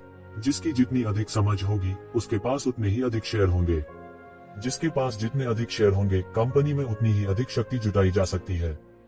यद्यपि येमो स्पष्ट रूप से दायरे के संदर्भ में दिव्य संघ के नेता से बहुत हीन था, वास्तव में भयावह बात यह थी कि युद्ध पथ के बारे में उसकी समझ लगभग एक चौंकाने वाले स्तर तक पहुंच गई थी। दैवीय संघ नेता भी तुलना नहीं कर सका। अगर उसने इसे अपनी आंखों से नहीं देखा होता तो उसे कभी विश्वास नहीं होता कि ऐसा भयावह व्यक्ति वास्तव में मौजूद है। देवताओं में दिव्य संघ नेता निश्चित रूप से सबसे शक्तिशाली था। हालांकि उसे वास्तव में उस हद तक दबा दिया गया था जहां वह प्रतिकार भी नहीं कर सकता था। अगर येमो की ताकत पोवान क्षेत्र में नहीं होती तो वह यह भी सोचता कि उसके सामने खड़ा व्यक्ति कोई देवता है। केवल एक ईश्वर ही ऐसी समझ रख सकता है जो ईश्वरीय संघ के नेता से बहुत ऊपर हो। क्या देवता क्षेत्र में कोई इस स्तर तक अपनी मार्शल पद समझ में सुधार कर सकता है? वह सिर्फ एक राक्षस था। ऐसे व्यक्ति को मिथकों में भी अजेय कहा जा सकता है। उसने अपना नाम पहले क्यों नहीं सुना? ऐसा नहीं होना चाहिए। हालांकि इस समय, इससे पहले कि वह कुछ और सोच पाता, स्वर्गीय दाओ की मुट्ठी का इरादा फूट पड़ा और उसने सब कुछ कुचल दिया। स्वर्ग की इच्छा ने किसी को भी इसके विरुद्ध जाने की अनुमति नहीं दी। यदि नर्क का राजा तुम्हें मरना चाहता तो 5वीं तक कौन तुम्हें जीवित रहने देता? टकराना। डिवाइन यूनियन लीडर को येमो के स्वर्गीय दाओ ने उड़ा दिया। उसने मुंह भर खून थूका क्योंकि उसके शरीर की बहुत सी हड्डियां चूर चूर हो गई थी। येमो का मुट्ठी का दबाव उसके शरीर पर वार करता रहा और उसे कुचलता रहा। दिव्य संघ के नेता जरा भी नहीं घबराए। उसकी आंखें पहले की तरह बर्फ जैसी ठंडी थीं। उल्टे उनमें एक दीवानगी सी नजर आ रही थी। एक पल में नामात्र के नियम उसके शरीर के चारों ओर गुथे हुए थे। हीलिंग नामात्र कानून दिखाई दिए और उसके शरीर में चोटों को ठीक करना शुरू कर दिया। जाहिर है यह एक बेजोड़ उपचार तकनीक थी। चलो फिर से लड़ते हैं। मुंह भर खून थूकने के बाद वह और भी पागल लग रहा था। कितने साल हो गए थे जब कोई उसे इस तरह महसूस करा पाया था। जब तक उसका सामना भगवान से न हुआ होता तब तक युद्ध के क्षेत्र में कोई उसे कैसे कुचल सकता था। हालांकि यह बेकार था। हालांकि उन्होंने अपने शरीर में सार रक्त को प्रज्वलित करने में संकोच नहीं किया, यह बेकार था। येमो के हमले के तहत उसके पास जवाबी कार्रवाई करने की ताकत भी नहीं थी। येमो ने एक के बाद एक मुक्के मारे। यह स्पष्ट था कि वह कई वर्षों से अपने दिल की सामग्री से नहीं लड़े थे, इसलिए उन्होंने बिल्कुल भी पीछे नहीं हटे। पुनर्जन्म के 6 पथों की भयावह शक्ति पूरी तरह से उजागर हो गई थी। इस भयावह आदान प्रदान के दौरान दिव्य संघ नेता को लगातार वापस विस्फोट किया गया। उसके पूरे शरीर में खून बिखरा हुआ था और उसकी हड्डियां लगातार टूट रही थीं। वे चंगे हो गए, टूट गए और फिर से चंगे हो गए। सभी प्रकार के फिस्टपाथ नामात्र के कानून उसके चारों ओर सघन थे। एक सच्चे फिस्टपाथ ग्रैंडमास्टर ने सभी को एक साथ इकट्ठा किया था और फिस्टपाथ की धार को उड़ा दिया था जो सब कुछ नष्ट कर सकता था। टकराना। येमो ने डिवाइन यूनियन लीडर के शरीर में एक और मुक्का मारा जिससे उनकी छाती में एक बड़ा छेद हो गया। दैवीय संघ के नेता को उड़ते हुए भेजा जाने पर हर जगह खून बिखरा हुआ था। हालांकि वापस जाने से पहले वह बहुत दूर नहीं उड़ पाया। इस बार उसके शरीर में रक्त प्रफुल्लित था। कोई नहीं जानता था कि उसने किस गुप्त तकनीक का इस्तेमाल किया था, लेकिन उसके शरीर की सभी मांसपेशियां ऐसी लग रही थी जैसे वे फटने वाली हों।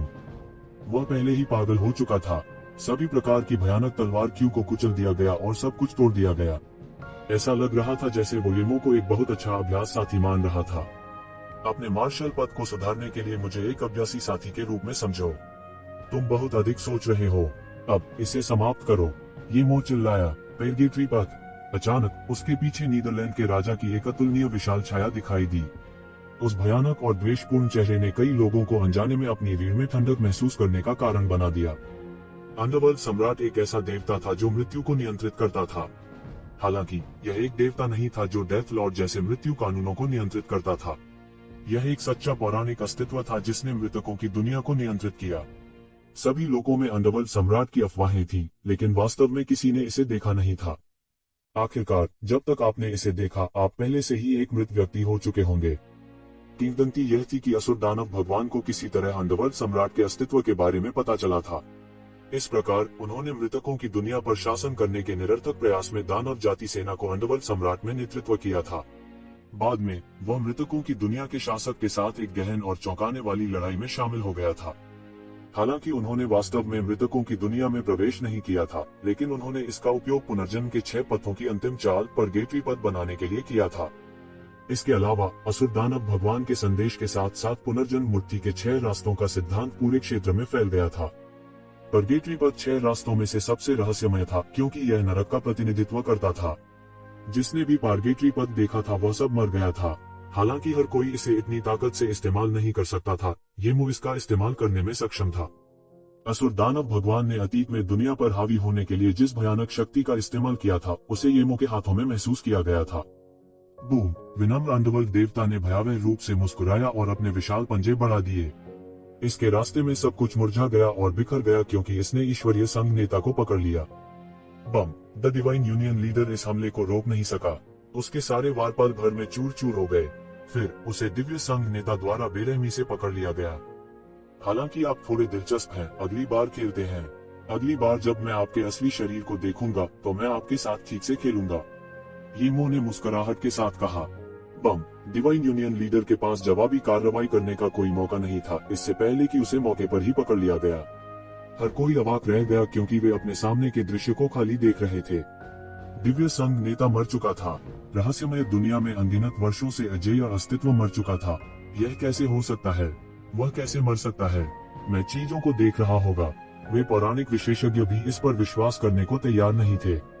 कोई केवल कल्पना कर सकता है कि ईश्वरीय संघ नेता कितना शक्तिशाली था। उनकी राय में भले ही दैवीय संघ नेता एक देवता नहीं था, इस युग में जहाँ देवता प्रकट नहीं हुए थे उसकी प्रतिष्ठा लगभग एक देवता से अलग नहीं थी। हालांकि ऐसा व्यक्ति वास्तव में वहां मर गया था।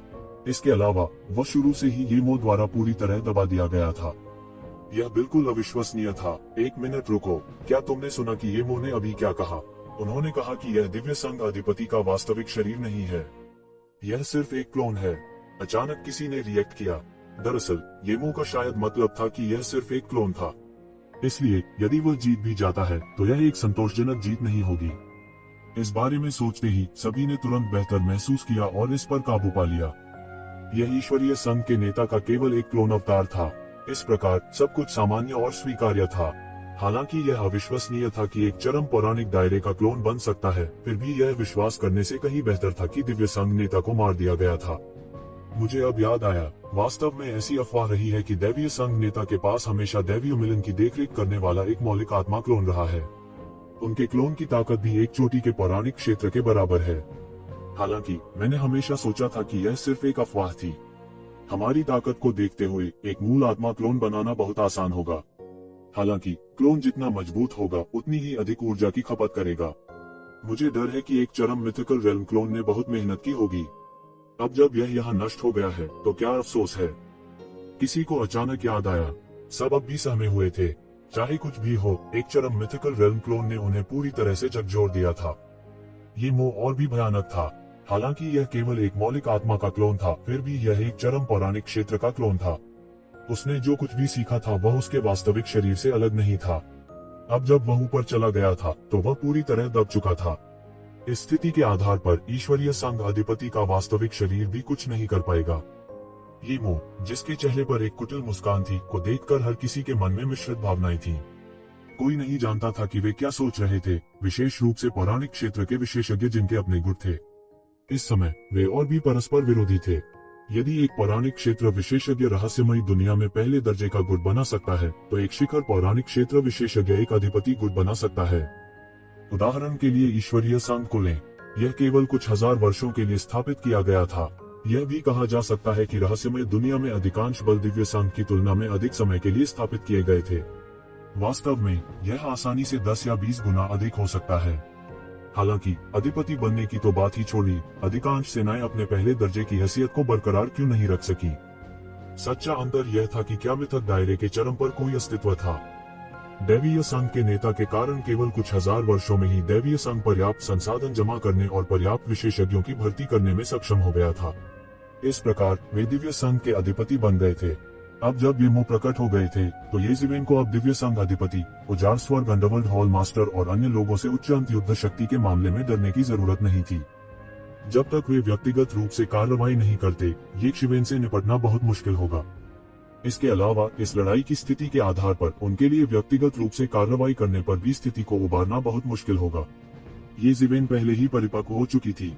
हालांकि वे नहीं जानते थे कि उसे इतना शक्तिशाली रक्षक कहां से मिला था, फिर भी कुछ ऐसे रहस्य होने चाहिए थे जिनके बारे में वे नहीं जानते थे।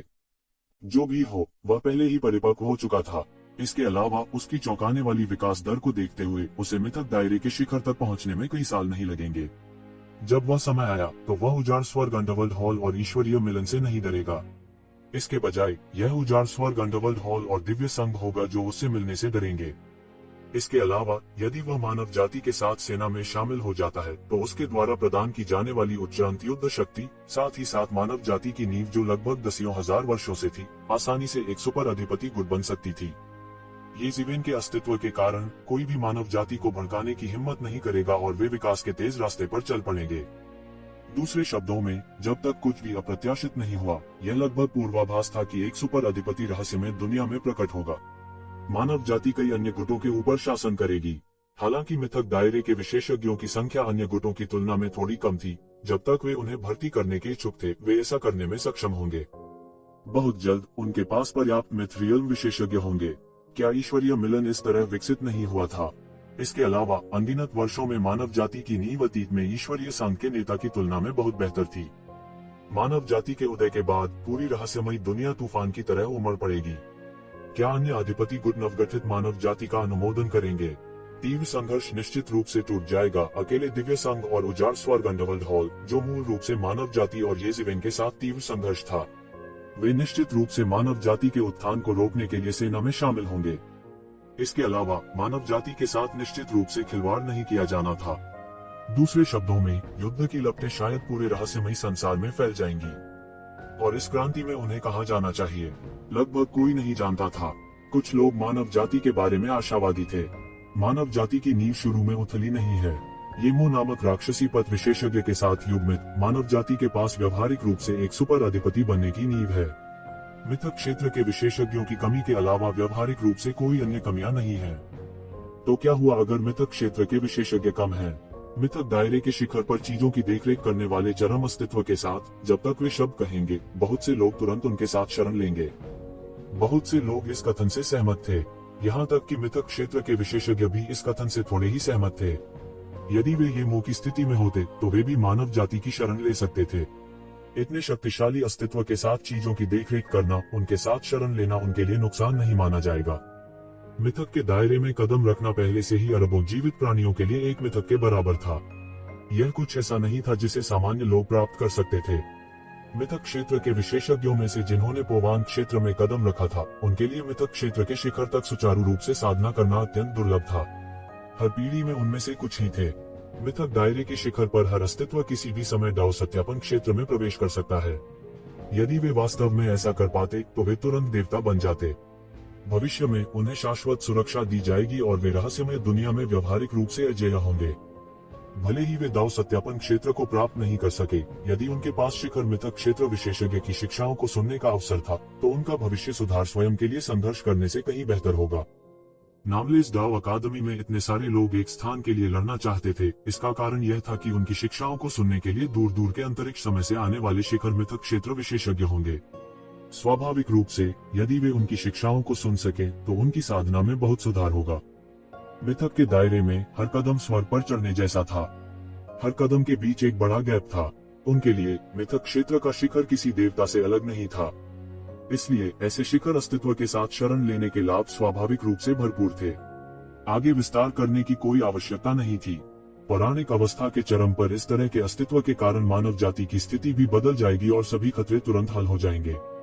जब तक उन्हें येमो की मृत्यु की खबर नहीं मिलती, कोई भी पौराणिक चरण के चरम पर इस तरह के भयानक अस्तित्व को ठेस पहुंचाने के लिए तैयार नहीं होगा।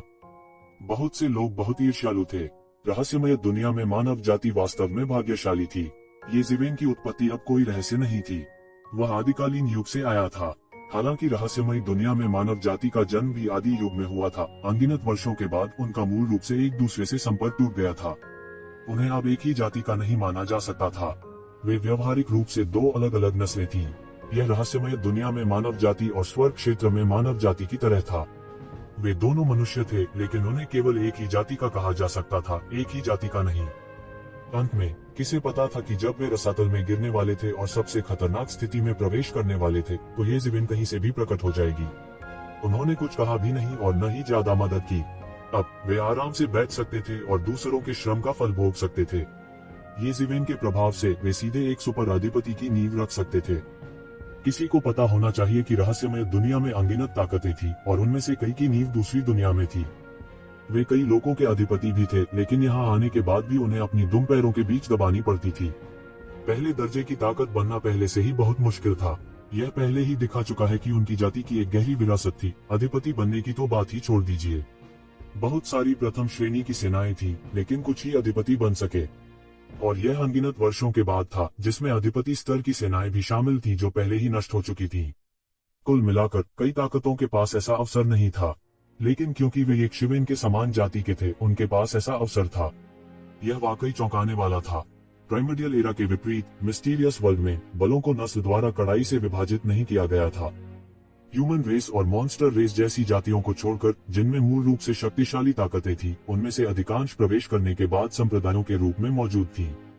संप्रदायों में सभी प्रकार की जातियां थीं।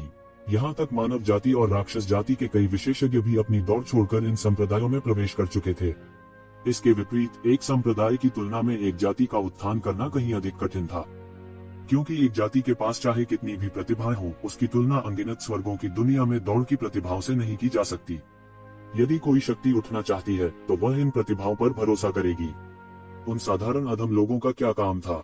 सबके दिलों में ये जीवन सबसे बड़ी मिसाल थी। ये जीवन की उपस्थिति ने न केवल मानव जाति के संकट को हल किया, बल्कि मानव जाति को ऊपर उठने का सबसे बड़ा अवसर भी दिया। ऐसी अद्वितीय प्रतिभा भले ही दूसरों के पास 10 मिलियन या 100 मिलियन हो, फिर भी वे तुलना नहीं कर सकते। इसलिए कई संप्रदाय कुछ उदास थे। उन्होंने ये शिवेन की अद्भुत क्षमता को क्यों नहीं देखा? अगर वे उसे अपने संप्रदाय में भर्ती कर सकते थे जब वह जुबान की दुनिया में आया था, तो क्या वे अचानक अमीर नहीं बन गए होंगे? तब उन्हें मानव जाति को लाल आंखों, ईर्ष्यालु और घृणित दृष्टि से नहीं देखना पड़ेगा। लेकिन अब यह लाभ मानव जाति द्वारा लिया गया, क्योंकि वे एक ही संप्रदाय से थे। हाँ, इस समय विभिन्न शक्तियों की सच्ची भावनाओं को केवल एक शब्द से वर्णित किया जा सकता है: ईर्ष्या, ईर्ष्या और घृणा। वे जिस चीज का पीछा कर रहे थे, वह अधिपतियों के रैंकों में आगे बढ़ने का एक अवसर मात्र था। असीम और अंतहीन दाव प्रूविंग की तुलना में यह वास्तव में कुछ ऐसा था जिसके होने की संभावना अधिक थी। पौराणिक चोटी के बीच दाव मान्यता क्षेत्र में कदम रखना दुर्लभ था। हालांकि कई लोगों ने दाव मान्यता क्षेत्र को अपने आजीवन लक्ष्य के रूप में माना, लेकिन उन्होंने वास्तव में इसकी कभी आशा नहीं की थी। उनका सबसे बड़ा लक्ष्य अपनी स्वयं की सेना को अधिपतियों की श्रेणी में लाना था। यदि वे सफल हुए तो वे निश्चित रूप से इतिहास में अपना नाम छोड़ पाएंगे और हमेशा के लिए अस्तित्व में रहेंगे। हालांकि इसे प्राप्त करने की आवश्यकताएं बहुत कठोर थी। अगर वे यक्षिवेन को पहले भर्ती कर सकते हैं तो उनके पास अभी भी एक मौका हो सकता है। हालांकि अब कोई चांस नहीं था। दूसरी ओर मानव जाति को कुछ नहीं करना पड़ा, फिर भी वे ऐसा लाभ उठा सकते थे। इसने उन्हें ईर्ष्यालु और घृणित बना दिया। यह बस एक अच्छी चीज थी जो आसमान से गिरी थी। हालांकि हर कोई यह भी जानता था कि मानव जाति और येज़िवेन के उदय के साथ हेवन वेस्टलैंड पैलेस और दिव्य संघ के साथ टकराव शायद और अधिक तीव्र हो जाएगा। तो ज़िवेन के साथ छलावा नहीं किया जाना था, लेकिन क्या हेवन वेस्टलैंड पैलेस और ईश्वरीय मिलन को उकसाना आसान था? यह सोचकर बहुत से लोग थोड़े ग्लानि कर रहे थे। कोई बात नहीं, मानव जाति का उदय अभी शुरू ही हुआ था। यक्षिवेन पहले से ही बंद कमरे में प्रशिक्षण में पूरी तरह से डूब चुके थे। वह खुद को बचाने के लिए 5 एलिमेंट्स की युआन डायग्राम और यिन यांग लाइफ एंड डेथ डायग्राम का इस्तेमाल कर रहा था। इसके अलावा येमो व्यक्तिगत रूप से बाहर पहरा दे रहा था। स्वाभाविक रूप से कोई भी उसे परेशान करने नहीं आएगा। येमो के एक आत्मिक अवतार को कुचलने के बाद दैवीय मिलन को उससे कोई परेशानी नहीं हुई, जैसा कि सभी को उम्मीद थी। कारण यह था कि ईश्वरीय संघ की रीढ़ दिव्य संघ के नेता अब पूरी तरह से भगवान की कब्रों के समूह में डूबे हुए थे और थोड़ी देर के लिए वापस नहीं जा सकते थे। इसके अलावा परमेश्वर के मकबरों का समूह यहाँ के मामले से अधिक महत्वपूर्ण था।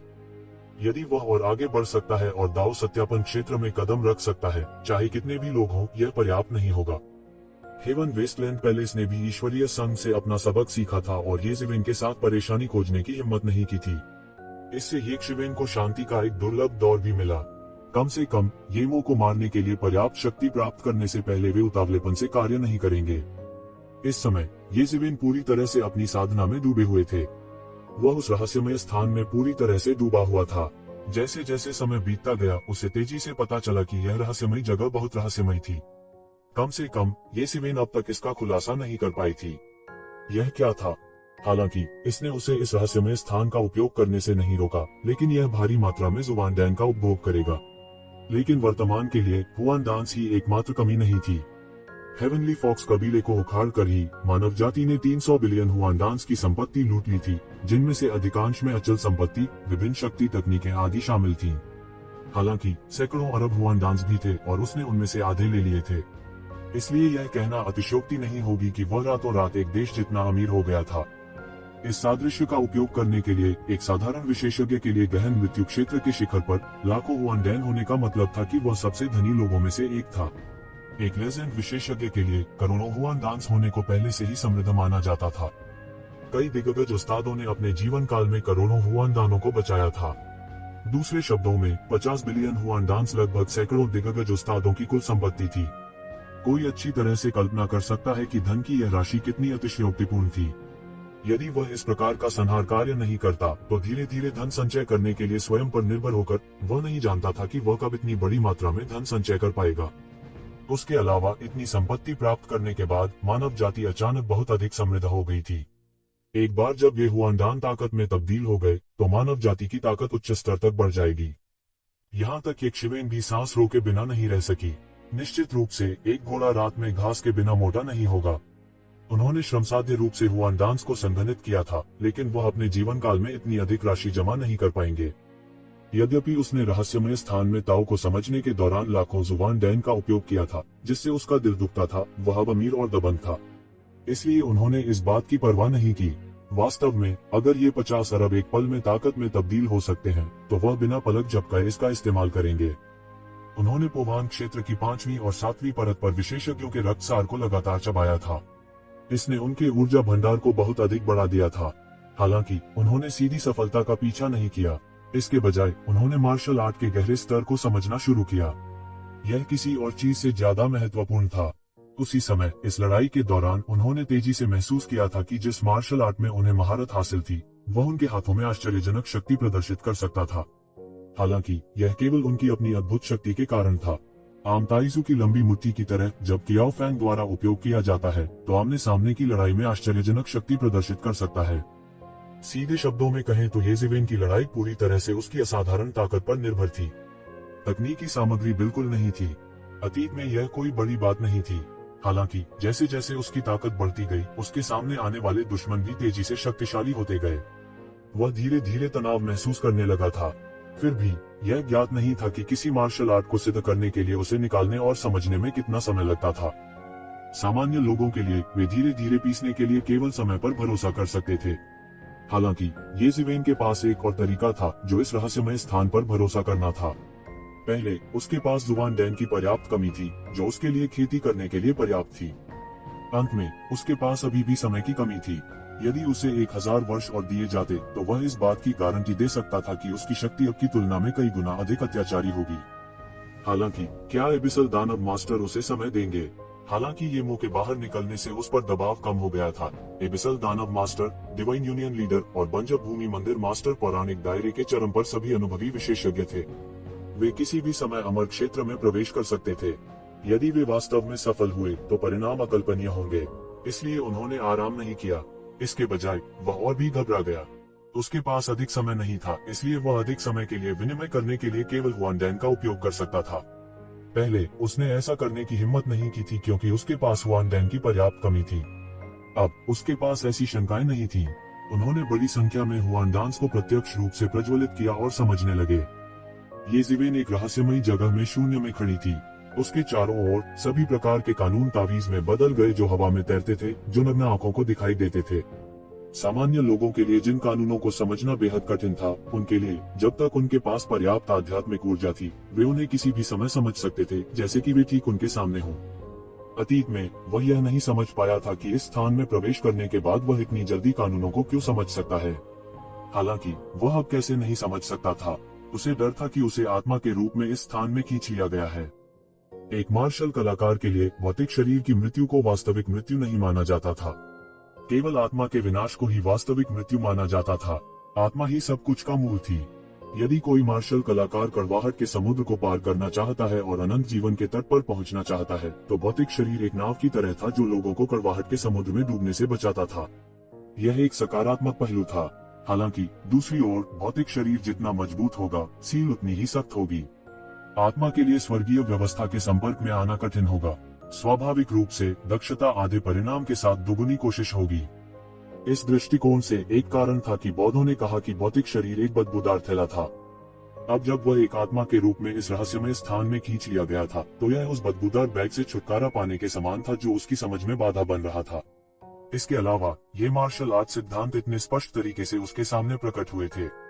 उसके लिए जल्दी प्रगति न करना बहुत कठिन होगा। बात बस इतनी थी कि साधारण लोग अपने भौतिक शरीर को आसानी से छोड़ने की हिम्मत नहीं करते थे। भले ही उन्होंने इस स्तर तक साधना की हो और उनकी आत्मा अतुलनीय रूप से शक्तिशाली थी, फिर भी यह उनके भौतिक शरीर की तुलना में कमजोर थी। यदि यह आवश्यक नहीं होता तो उनका भौतिक शरीर छोड़ना असंभव था। जब तक आत्मा भौतिक शरीर को छोड़ती है, तब तक उसे तुरंत डूबने का आभास होता।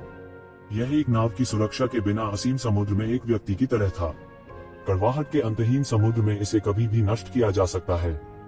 यहाँ तक अगर आत्मा मजबूत और मजबूत हो जाती है और बाद में तैरना सीख जाती है, तब भी यह भावना नहीं बदलेगी।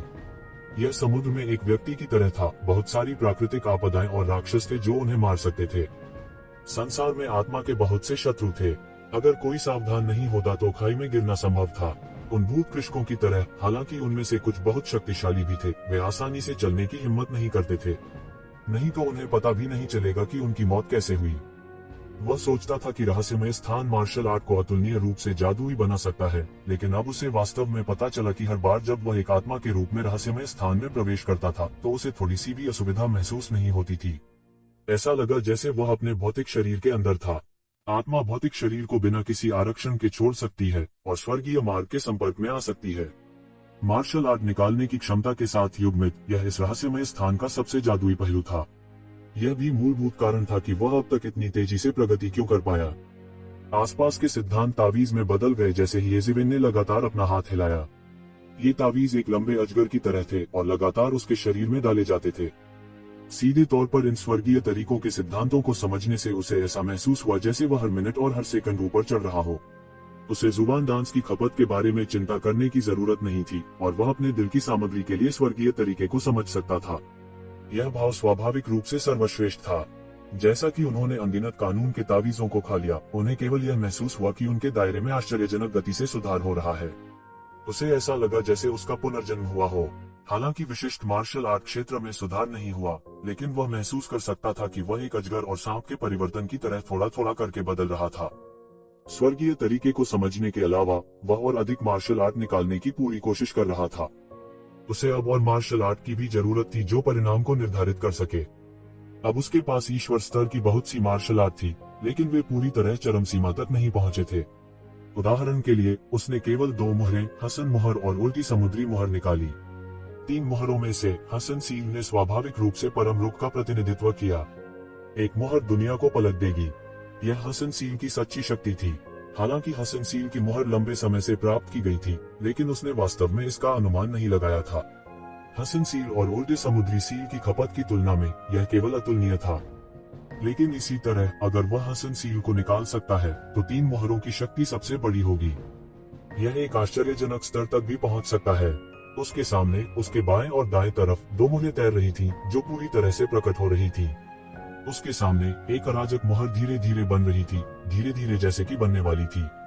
ये ज़िवेन के शरीर में अधिक से अधिक कानून के तावीज उड़ेले जा रहे थे। स्वर्गीय मार्ग की उसकी समझ भी गहरी और गहरी होती जा रही थी, और यह मुहर भी स्पष्ट और स्पष्ट होती जा रही थी। यह ये ज़िवेन का तुरुप का इक्का था, हसान सील। केवल जब अंतिम मुहर को संघनित किया गया था तो हसान सील की शक्ति को चरम पर पहुंचाया जा सकता था। चाहे वह हसान सील हो, सी रिवर्सिंग सील हो या स्काई फ्लिपिंग सील हो, उनकी शक्ति अलग थी और प्रत्येक का अपना फोकस था, लेकिन सामान्य तौर पर वे बहुत मजबूत नहीं थे। असली अत्याचारी बात यह थी कि 3 मुहरों की खेती के बाद शक्ति कई गुना बढ़ जाएगी। समय बीतता गया, उसे पता ही नहीं चला कि कितना समय बीत गया।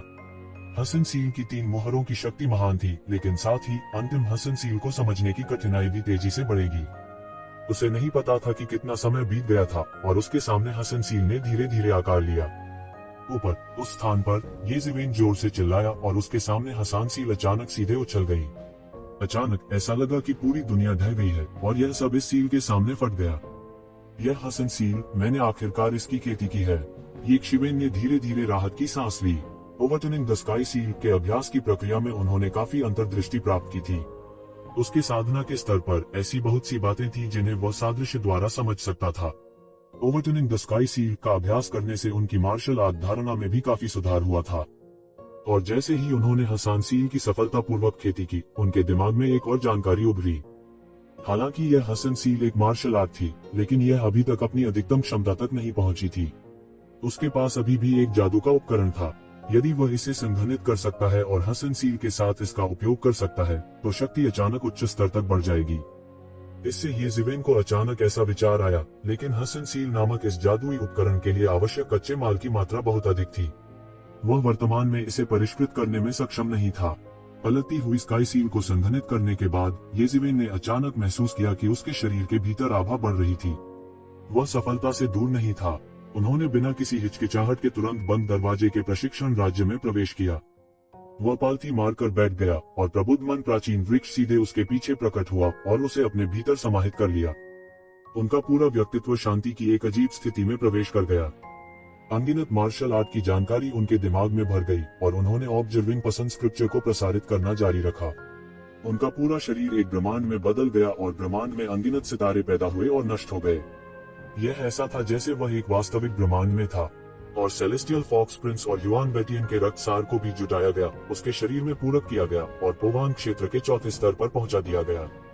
उसके द्वारा पहले की गई अनगिनत तैयारियों के कारण सेलेस्टियल फॉक्स चाइल्ड के रक्तसार के साथ एक स्तर 5 पोवान क्षेत्र विशेषज्ञ और एक स्तर 7 पोवान क्षेत्र विशेषज्ञ युआन बैटियन के रक्तसार के साथ इसने उसकी सफलता को बहुत सुविधाजनक बना दिया। उन्होंने अधिक ऊर्जा खर्च नहीं की और उनके शरीर में मूल ठोस दायरे की बाधा को जबरन तोड़ा गया। उन्होंने आसानी से पोवान क्षेत्र के चौथे स्तर में प्रवेश किया, लेकिन उसका पूरा शरीर नहीं रुका, अभी भी लगातार खेती कर रहा था। पोवान क्षेत्र का चौथा स्तर मुख्य बिंदु नहीं था, अभी भी बहुत सारा रक्तसार था जो अवशोषित नहीं हुआ था। वह बाहर आने की जल्दी में नहीं था, लेकिन धीरे धीरे आत्मसात हो गया। लंबे समय के बाद उसने आखिरकार अपनी आंखें खोली। उसका शरीर अचानक अंतहीन वीर युआन से बाहर निकल गया, सीधे आकाश में चला गया। उसका शरीर तुरंत एक सुनहरे ब्रह्मांड में बदल गया। उनकी आभा अनायास ही निकल गई, मानो कोई स्वर्ण सम्राट फिर से जीवित हो गया हो। उसने धीरे धीरे अपनी आंखें खोली। उस स्थान से बाहर अब भी सेलेस्टियल फॉक्स कबीले के युद्ध के मैदान में। उसने थोड़ा हिसाब लगाया और पाया कि 3 साल बीत चुके हैं। इस बार उनकी सफलता को पूरे 3 साल बीत चुके थे। सामान्य लोगों के लिए उस समस्या को हल करने के लिए 30 साल खर्च करने में सक्षम होने के लिए जो हसन सील वर्तमान में सामना कर रही थी, पहले से ही उच्च दक्षता माना जाता था। लेकिन वह अभी भी संतुष्ट नहीं था, क्योंकि समय ने उसे इतने सारे विकल्प नहीं दिए। आप जाग रहे हैं। उसने अपनी आंखें खोली और उसके सामने येमो की चिंतित आंखें थीं। पिछले 3 वर्षों में येमो ने एक कदम भी नहीं छोड़ा था, और वह भी बहुत स्पष्ट था कि हसन सील के लिए यह चरण बहुत महत्वपूर्ण था। बहुत फसल होनी चाहिए, हा हा हा। हाँ, येज़िवेन ने सिर हिलाया, उसके चेहरे पर कुछ संतुष्ट मुस्कान थी। इस बार सफलता में कुल 3 साल लगे, लेकिन परिणाम काफी संतुष्टिदायक थे। वह सुचारू रूप से पोवांग दायरे के चौथे स्तर के शिखर पर पहुंच गया। युद्ध शक्ति के मामले में शायद पोवांग दायरे के छठे स्तर के साधारण स्वामी मौके पर ही मारे जा सकते हैं। 3 साल पहले की तुलना में यह कहा जा सकता है कि 3 साल पहले की तुलना में उनकी लड़ाकू शक्ति में पृथ्वी को हिला देने वाला परिवर्तन था। इस समय अगर उसे फिर से युआन बातियन का सामना करना पड़ा, तो उसे इतनी मेहनत नहीं करनी पड़ेगी और युआन बातियन को उसके द्वारा मौत के घाट उतार दिया जा सकता है। हालांकि उसे 3 साल लग गए। इन 3 वर्षों में से अधिकांश का उपयोग ओवरटर्निंग स्काई सील को समझने के लिए किया गया था, लेकिन अंत में उसने अपनी उम्मीदों को कम नहीं होने दिया और ओवरटर्निंग स्काई सील को सफलतापूर्वक समझ लिया। ओवरटर्निंग स्काई सील के प्रभाव के साथ संयुक्त वह यह भी आश्वस्त था कि वह पोवांग क्षेत्र के 7वें स्तर के अस्तित्व को गंभीर रूप से घायल कर सकता है। दूसरे शब्दों में, यदि वह 3 साल पहले वापस लौटा, तो उसे डर था कि वह सक्षम होगा युआन बातियन को गंभीर रूप से घायल करने की कोई जरूरत नहीं थी इतनी परेशानी से गुजरना। हालांकि 3 मोहरों की शक्ति बहुत अधिक थी, लेकिन खपत भी बहुत अधिक थी। यह लगभग कहा जा सकता है कि उसके शरीर की अधिकांश चीज तुरंत समाप्त हो गई थी। इमेजेंस इमॉर्टल एक्सटर्मिनेटिंग सेबर से भी अधिक अतिशयोक्तिपूर्ण। उद्भव अमर विनाशकारी कृपाण को केवल उनके तुरुप के पत्तों में से एक माना जा सकता है, लेकिन उन्हें यह महसूस हुआ कि वह इमेजेंस अमर विनाशक कृपाण की शक्ति का प्रयोग करने से बहुत दूर थे। वह अब केवल जबरन इमेजेंस इमॉर्टल एक्सटर्मिनेटिंग सेबर को जबरन चला रहा था। इमेजेंस इमॉर्टल एक्सटर्मिनेटिंग सेबर की शक्ति को लागू करने में सक्षम होने से बहुत दूर। उसने एक पल के लिए सोचा, उसे कृपाण तकनीकों के एक सेट को निकालने की जरूरत है, और इमेजेंस इमॉर्टल एक्सटर्मिनेटिंग सेबर के साथ वह वास्तव में इमेजेंस इमॉर्टल एक्सटर्मिनेटिंग सेबर की शक्ति का प्रयोग कर सकता है। और शक्ति शायद उतनी अच्छी नहीं थी जितनी उल्टी आकाशी मोहर की 3 मोहरों का प्रभाव। अंतिम मोहर को संघनित करने के बाद ओवरटर्निंग द स्काई सील अब तक की सबसे शक्तिशाली मार्शल आर्ट तकनीक बन गई थी। ओवरटर्निंग द स्काई सील को निकालने में बिताया गया समय उनकी कल्पना से बहुत परे था। बस ओवरटर्निंग द स्काई सील ने पहले ही इतना समय ले लिया था, अन्य मार्शल आर्ट की तो बात ही छोड़ दें। कहने की बात नहीं है, इस बार केवल पलटते हुए स्काई सील को समझने और पोवांग दायरे के चौथे स्तर तक पहुंचने के लिए उसने अभी प्राप्त किए गए 50 बिलियन जुबान कोड में से 10 बिलियन का उपभोग कर लिया था। हालांकि उन्होंने पूरी तरह से अपनी शक्ति का उपयोग नहीं किया था। यह आखिरकार एक ईश्वर स्तर की तकनीक थी, और यह एक ईश्वर स्तर की तकनीक का पहला पूर्ण संस्करण भी था जिसमें उन्होंने महारत हासिल की थी। यहाँ तक दानव पंथ भी केवल दूसरे स्तर पर थे। यदि इस फसल के लिए नहीं होता, तो वह इसे इतने बड़े पैमाने पर उपयोग करने का साहस नहीं करता। अच्छी बात है। येमो ने सिर हिलाया और अपने हाथों को उसकी पीठ के पीछे करके खड़ा हो गया। वह एक अद्वितीय अधिपति की तरह लग रहा था। मैं आपको बाद में पुनर्जन्म के 6 पाथ्स पास करूंगा, और आपकी फिस्ट तकनीक अवतार भी छलांग और सीमा से आगे बढ़ेगा। मुट्ठी तकनीकों की आपकी समझ भी अनगिनत लोगों को पार कर जाएगी। येज़िवेन को कोई संदेह नहीं था कि पुनर्जन्म मुट्ठी के 6 पथ एक गुप्त तकनीक थी जिस पर असुर दानव राजा को गर्व था। यह कहना अतिशयोक्ति नहीं होगी कि यह प्राचीन काल से सबसे शक्तिशाली मुट्ठी तकनीकों में से एक थी। जब येमो ने दिव्य संघ के नेता के साथ लड़ाई की थी, तो उसने केवल हिमशैल का सिरा दिखाया था। इससे पहले येमो ने भी असुर कबीले के लोगों को पुनर्जन्म के 6 रास्तों का उपयोग करते हुए देखा था, लेकिन येमो की तुलना में बहुत बड़ा अंतर था। क्या यह असुर दानव राजा है? येज़िवेन ने ऐसा प्रश्न अचानक से पूछा। येमो इस बारे में बहुत स्पष्ट थी कि ये शिवेन किस बारे में पूछ रही थी। इन सभी वर्षों में उसने हर जगह लड़ने के लिए ये शिवेन का पीछा किया था। येज़िवेन हमेशा से जानता था कि उसने एक बार एक दानव राजा का अनुसरण किया था, लेकिन अंत में वह नहीं जानता था कि वह कौन सा दानव राजा था।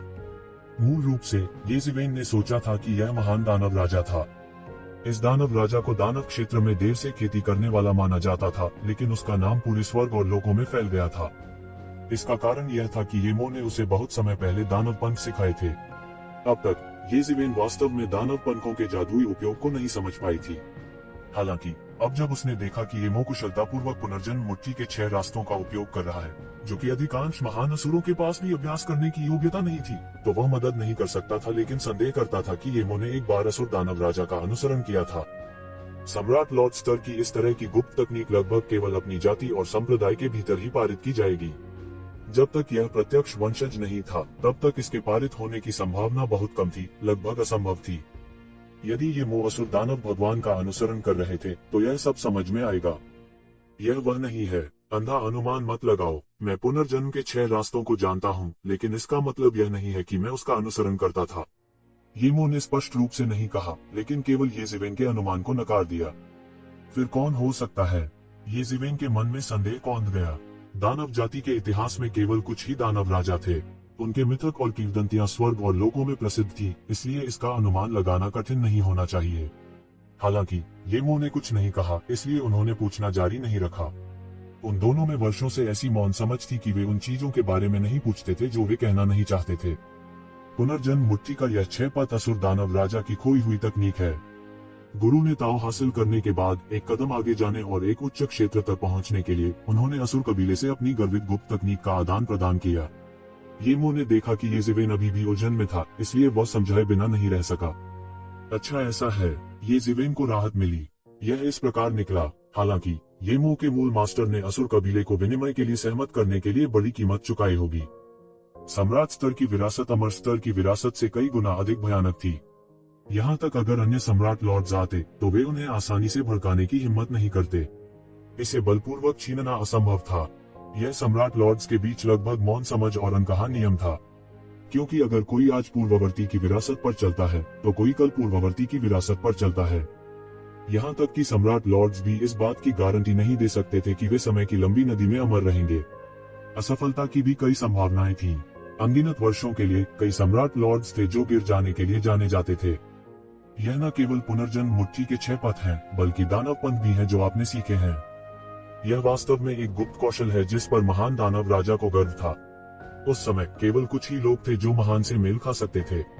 आकाश में और जमीन पर दानव राजा की गति, ये सब मेरे गुरु ने बड़ी कीमत पर प्राप्त किए थे। वह दूसरे लोगों की ताकत से सीखना चाहते थे और अपनी मार्शल आर्ट की समझ को अपने शरीर में जोड़ना चाहते थे। शायद एक दिन वह उस दायरे तक पहुंचने में सक्षम होगा। येमो थोड़ा उदास था और उसकी बाघ जैसी आंखें उदासी से भरी हुई थी। न केवल उसने अनगिनत वर्षों तक दानव राजा का अनुसरण किया, बल्कि उसका जीवन भी दानव राजा द्वारा प्रदान किया गया था। वह लगभग एक पिता के अस्तित्व के बराबर था। भले ही अनगिनत वर्ष बीत गए हों, फिर भी वह बहुत उदास था। उस समय उसने येज़ेवेन को दानवों की दुनिया में प्रवेश करने देने पर जोर दिया। उन्होंने यह भी आशा व्यक्त की कि येज़ेवेन महान दानव राजा की प्रतिष्ठा को पुनः प्राप्त कर सकता है और पूरी दुनिया में अपनी प्रतिष्ठा को फिर से फैला सकता है। हालांकि उन्होंने अब ऐसा नहीं सोचा था। हालांकि येज़ेवेन ने अपनी मूल योजना का पालन नहीं किया, लेकिन वह अपने रास्ते से हट गया था। प्राचीन काल से दाव को प्राप्त करने वाले किसी भी व्यक्ति के पास समान मार्ग नहीं होगा। महान दाव के शिखर पर चढ़ने में सक्षम होने के लिए सभी को अपने अपने रास्ते पर चलना था। मेरे मास्टर ने जिन नियमावली का आदान प्रदान किया, उनमें से कई प्राचीन काल से लेकर वर्तमान तक विश्व को हिला देने वाली मार्शल आर्ट हैं। हालांकि उनमें से कई अधूरे हैं, ठीक पुनर्जन्म मुट्ठी के 6 पथों की तरह। जहाँ तक मुझे पता है, अशूरा जनजाति का सार खो गया है। शायद मैं अकेला हूँ जिसके पास पूरी विरासत है। हो सकता है कि इस वजह से आशुरा जनजाति मुझे खोजने आएगी, इसलिए आपको पहले से तैयार रहना होगा। येमो ने येज़ेवेन की ओर देखा और कहा, हालांकि कई मार्शल आर्ट हैं, लेकिन कुछ ही हैं। मेरे पास पूरा वर्षा है। दानव विंग और दानव पंख और 6 रीइंकार्नेशन फिस्ट ही एकमात्र पूर्ण विरासत है। मेरे पास दानव पंख और 6 फिस्ट हैं। मेरे पास पूरा वर्षा है। मैं दानव हाथ, मैं पथ, दानव मुट्ठी, दानव, मैं पास, विंग, मैं और मैं, दानव, मैं। हालांकि वहाँ केवल तराजू और पंजे थे, लेकिन येज़ेवेन को पता था कि यह बिल्कुल भी सरल नहीं था। शैतान के पंख भूतकाल में महान शैतान भगवान का प्रसिद्ध अनूठा कौशल था। उनकी चपलता तकनीक दुनिया में सबसे अच्छी थी और 6 पाथर्स ऑफ रीइंकार्नेशन फिस्ट असुर शैतान भगवान की प्रसिद्ध खोई हुई तकनीक थी।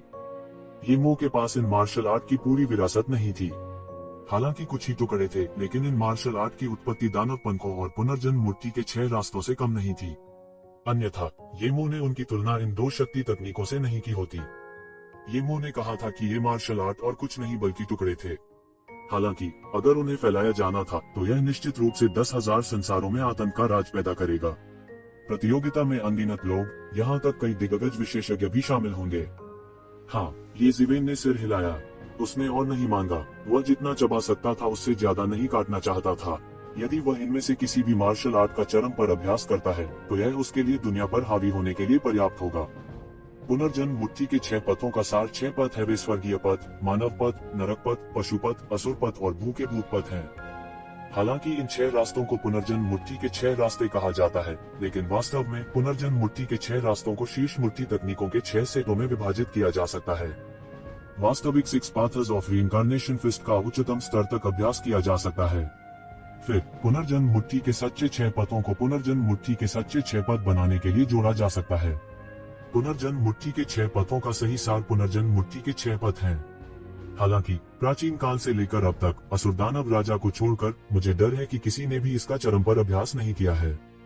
येमो ने कहा, क्या ऐसा हो सकता है कि भगवान ने भी नहीं किया? येजिवेन ने पूछा। वह थोड़ा हैरान हुआ। यहाँ तक असुर दानव राजा ने भी इसका चरम पर अभ्यास नहीं किया था। मेरे मास्टर ने ऐसा इसलिए किया क्योंकि वह दूसरों की ताकत से सीखना चाहते थे और इसके सार को समझना चाहते थे। वह पुनर्जन्म मुट्ठी के 6 पथों को विकसित नहीं करना चाहते थे। उस समय वह पहले से ही दाव प्राप्त कर चुके थे और वहाँ था दुनिया में कोई मार्शल आर्ट नहीं है जो उनकी पूजा के योग्य हो। यहाँ तक पुनर्जन्म मुट्ठी के 6 पथ भी सिर्फ एक संदर्भ थे। येमो ने तुरंत कहा, जब उन्होंने उस बिंदु पर अभ्यास किया है तो कौन दूसरों से हीन महसूस करेगा? प्राचीन काल से सबसे मजबूत विशेषज्ञ उनसे बेहतर नहीं थे। अधिक से अधिक वे केवल दूसरों से ही सीख सकते थे, लेकिन वे वास्तव में उनसे नहीं सीख सकते थे, क्योंकि दाव हासिल करने वाले हर व्यक्ति के पास पूरी तरह से अलग मार्शल आर्ट है। कोई भी एक जैसा नहीं है। इसके विपरीत जिस रास्ते पर दूसरे चले हैं उस पर बाद की पीढ़ियां नहीं चल सकती। अगर कोई इसे जबरदस्ती समझने की कोशिश करता है तो यह अपने स्वयं के दाव के पतन का कारण बनेगा। येजिवेन ने सिर हिलाया। तो यह ऐसा ही है। पुनर्जन्म के 6 पथों की मुट्ठी की 6 मुट्ठी तकनीकों में से सबसे शक्तिशाली एक स्वाभाविक रूप से स्वर्गीय मार्ग है। हालांकि स्वर्गीय मार्ग भी सीखना सबसे कठिन है। जब तक आप ताव को हासिल नहीं कर लेते तब तक मुट्ठी की इस तकनीक को समझना असंभव है। पुनर्जन्म मुट्ठी के स्वर्गीय मार्ग के अलावा ये 6 मार्ग अलग अलग दिशाओं का प्रतिनिधित्व करते हैं। उदाहरण के लिए पशुपथ का अभ्यास करना स्वर्गीय मार्ग से कम कठिन नहीं है। ऐसा इसलिए है क्योंकि पशुपथ का अभ्यास करने के लिए व्यक्ति को कई भयंकर जानवरों के रक्तसार को परिष्कृत करना चाहिए। जितना अधिक खूंखार जानवरों के रक्तसार को आप परिष्कृत करेंगे उतना ही अधिक आपका रक्त रेखा होगा और आपकी ताकत उतनी ही मजबूत होगी। उस समय आपके पशुपथ की शक्ति अधिक होगी। आपके पास वह नहीं है जो मेरे पास अतीत में था। जब मैं अभ्यास कर रहा था तो मेरे गुरु उन अजीब जानवरों के रक्तसार को खोजने के लिए व्यक्तिगत रूप से जंगल में गए। अब मेरी वर्तमान ताकत के साथ मैं आपके लिए ऐसा नहीं कर सकता। येमो ने कहा, एनिमल पाथ के अलावा hungry ghost path spirit cultivators की अजेय मुट्ठी तकनीक है। दूसरे शब्दों में, यदि आप हंग्री घोस्ट पाथ को पूरा कर सकते हैं तो वे स्पिरिट कल्टीवेटर आपके मैच नहीं होंगे। क्या आप जानते हैं कि मैं उस आध्यात्मिक शरीर को दबाने में सक्षम क्यों था जो मूल रूप से अंधेरे के भगवान के शरीर में उत्पन्न हुआ था? यह हंग्री घोस्ट पाथ की शक्ति के कारण था। अन्यथा वह एक मूल निवासी था और मैं केवल एक बाहरी व्यक्ति था। आप अपनी मुहर पर निर्भर रहकर सफल नहीं हो सकते थे। उद्धरण चिन्ह। अन्य मुट्ठी तकनीकों का भी अपना संयम है। ये भी कहा जा सकता है कि यदि एक दिन आप पूरी तरह से पुनर्जन्म के 6 पथों में महारत हासिल कर सकते हैं और इसे उस बिंदु तक मास्टर कर सकते हैं जहां यह अंतहीन और पूरक है, तो दुनिया में कोई जीवित प्राणी नहीं होगा जो आपके द्वारा नियंत्रित नहीं किया जा सकता है। येमो ने येजिवेन की ओर देखते हुए कहा। येजिवेन भी गुप्त रूप से अवाक थे। पुनर्जन्म मुट्ठी के 6 रास्तों की शक्ति उन कई मार्शल आर्ट से कहीं अधिक थी जिन्हें वह जानता था। उदाहरण के लिए उसका 5 तत्व ज्ञान युवान आरेख तब तक संयमित रहेगा जब तक वह 5 तत्वों के भीतर है। हालांकि वह 5 तत्वों के बाहर कुछ नहीं कर सकता था। पुनर्जन्म मुट्ठी के 6 पथ वास्तव में दुनिया के सभी जीवित प्राणियों को नियंत्रित कर सकते हैं। वे सभी पुनर्जन्म के 6 पथों के भीतर थे। इसकी शक्ति इतनी महान थी और इसकी सीमा इतनी विस्तृत थी। यह वास्तव में कुछ ऐसा था जिसे येजिवेन ने पहले कभी नहीं देखा था। इसी तरह कोई कल्पना कर सकता है कि उस समय असुर दानव राजा कितना महत्वाकांक्षी था। वह वास्तव में अंडरवर्ल्ड के भगवान के साथ संघर्ष करने और मृतकों की दुनिया के लिए लड़ने के लिए पुनर्जन्म के 6 रास्तों को परिष्कृत करना चाहता था। इनमें से आपके लिए मानव पथ से शुरू करना सबसे अच्छा है, क्योंकि आप मूल रूप से एक मानव हैं। अनदेखी दुनिया में ऐसा खिंचाव है। मानव पथ की खेती को स्वर्ग का आशीर्वाद कहा जा सकता है। अब मैं प्रदान करूंगा पुनर्जन्म के 6 पथों की साधना विधि आपको मुट्ठी भर। उसके बाद बाकी आप धीरे धीरे समझ सकते हैं। देर सवेर अपनी वर्तमान स्थिति के साथ आप इस मुट्ठी की तकनीक को उच्चतम स्तर तक विकसित करने में सक्षम होंगे। येमो ने कहा। वह येजिवेन से भी अधिक आत्मविश्वासी था। वह बहुत स्पष्ट था कि येजिवेन के शरीर के अंदर रहस्यमय स्थान की शक्ति किसी भी जादुई शक्ति या दिव्य उपकरण से अधिक जादुई थी जिसे वह जानता था। अचानक ये शिवेन ने महसूस किया कि मार्शल आर्ट की एक धारा उसकी ओर गिरती हुई अंतहीन सूचनाओं से लिपटी हुई है। उसने विरोध नहीं किया और मार्शल आर्ट की धार को अपने चारों ओर लपेटने दिया। उसके दिमाग में अंतहीन जानकारी दौड़ गई। यह मुट्ठी के पुनर्जन्म के 6 पथों की साधना पद्धति थी। जैसा कि येमो ने कहा, यह पूरी तरह से मुक्का मारने की तकनीक थी। इसमें समझने के लिए सभी आवश्यक और प्रमुख बिंदु पहले से ही अंकित थे।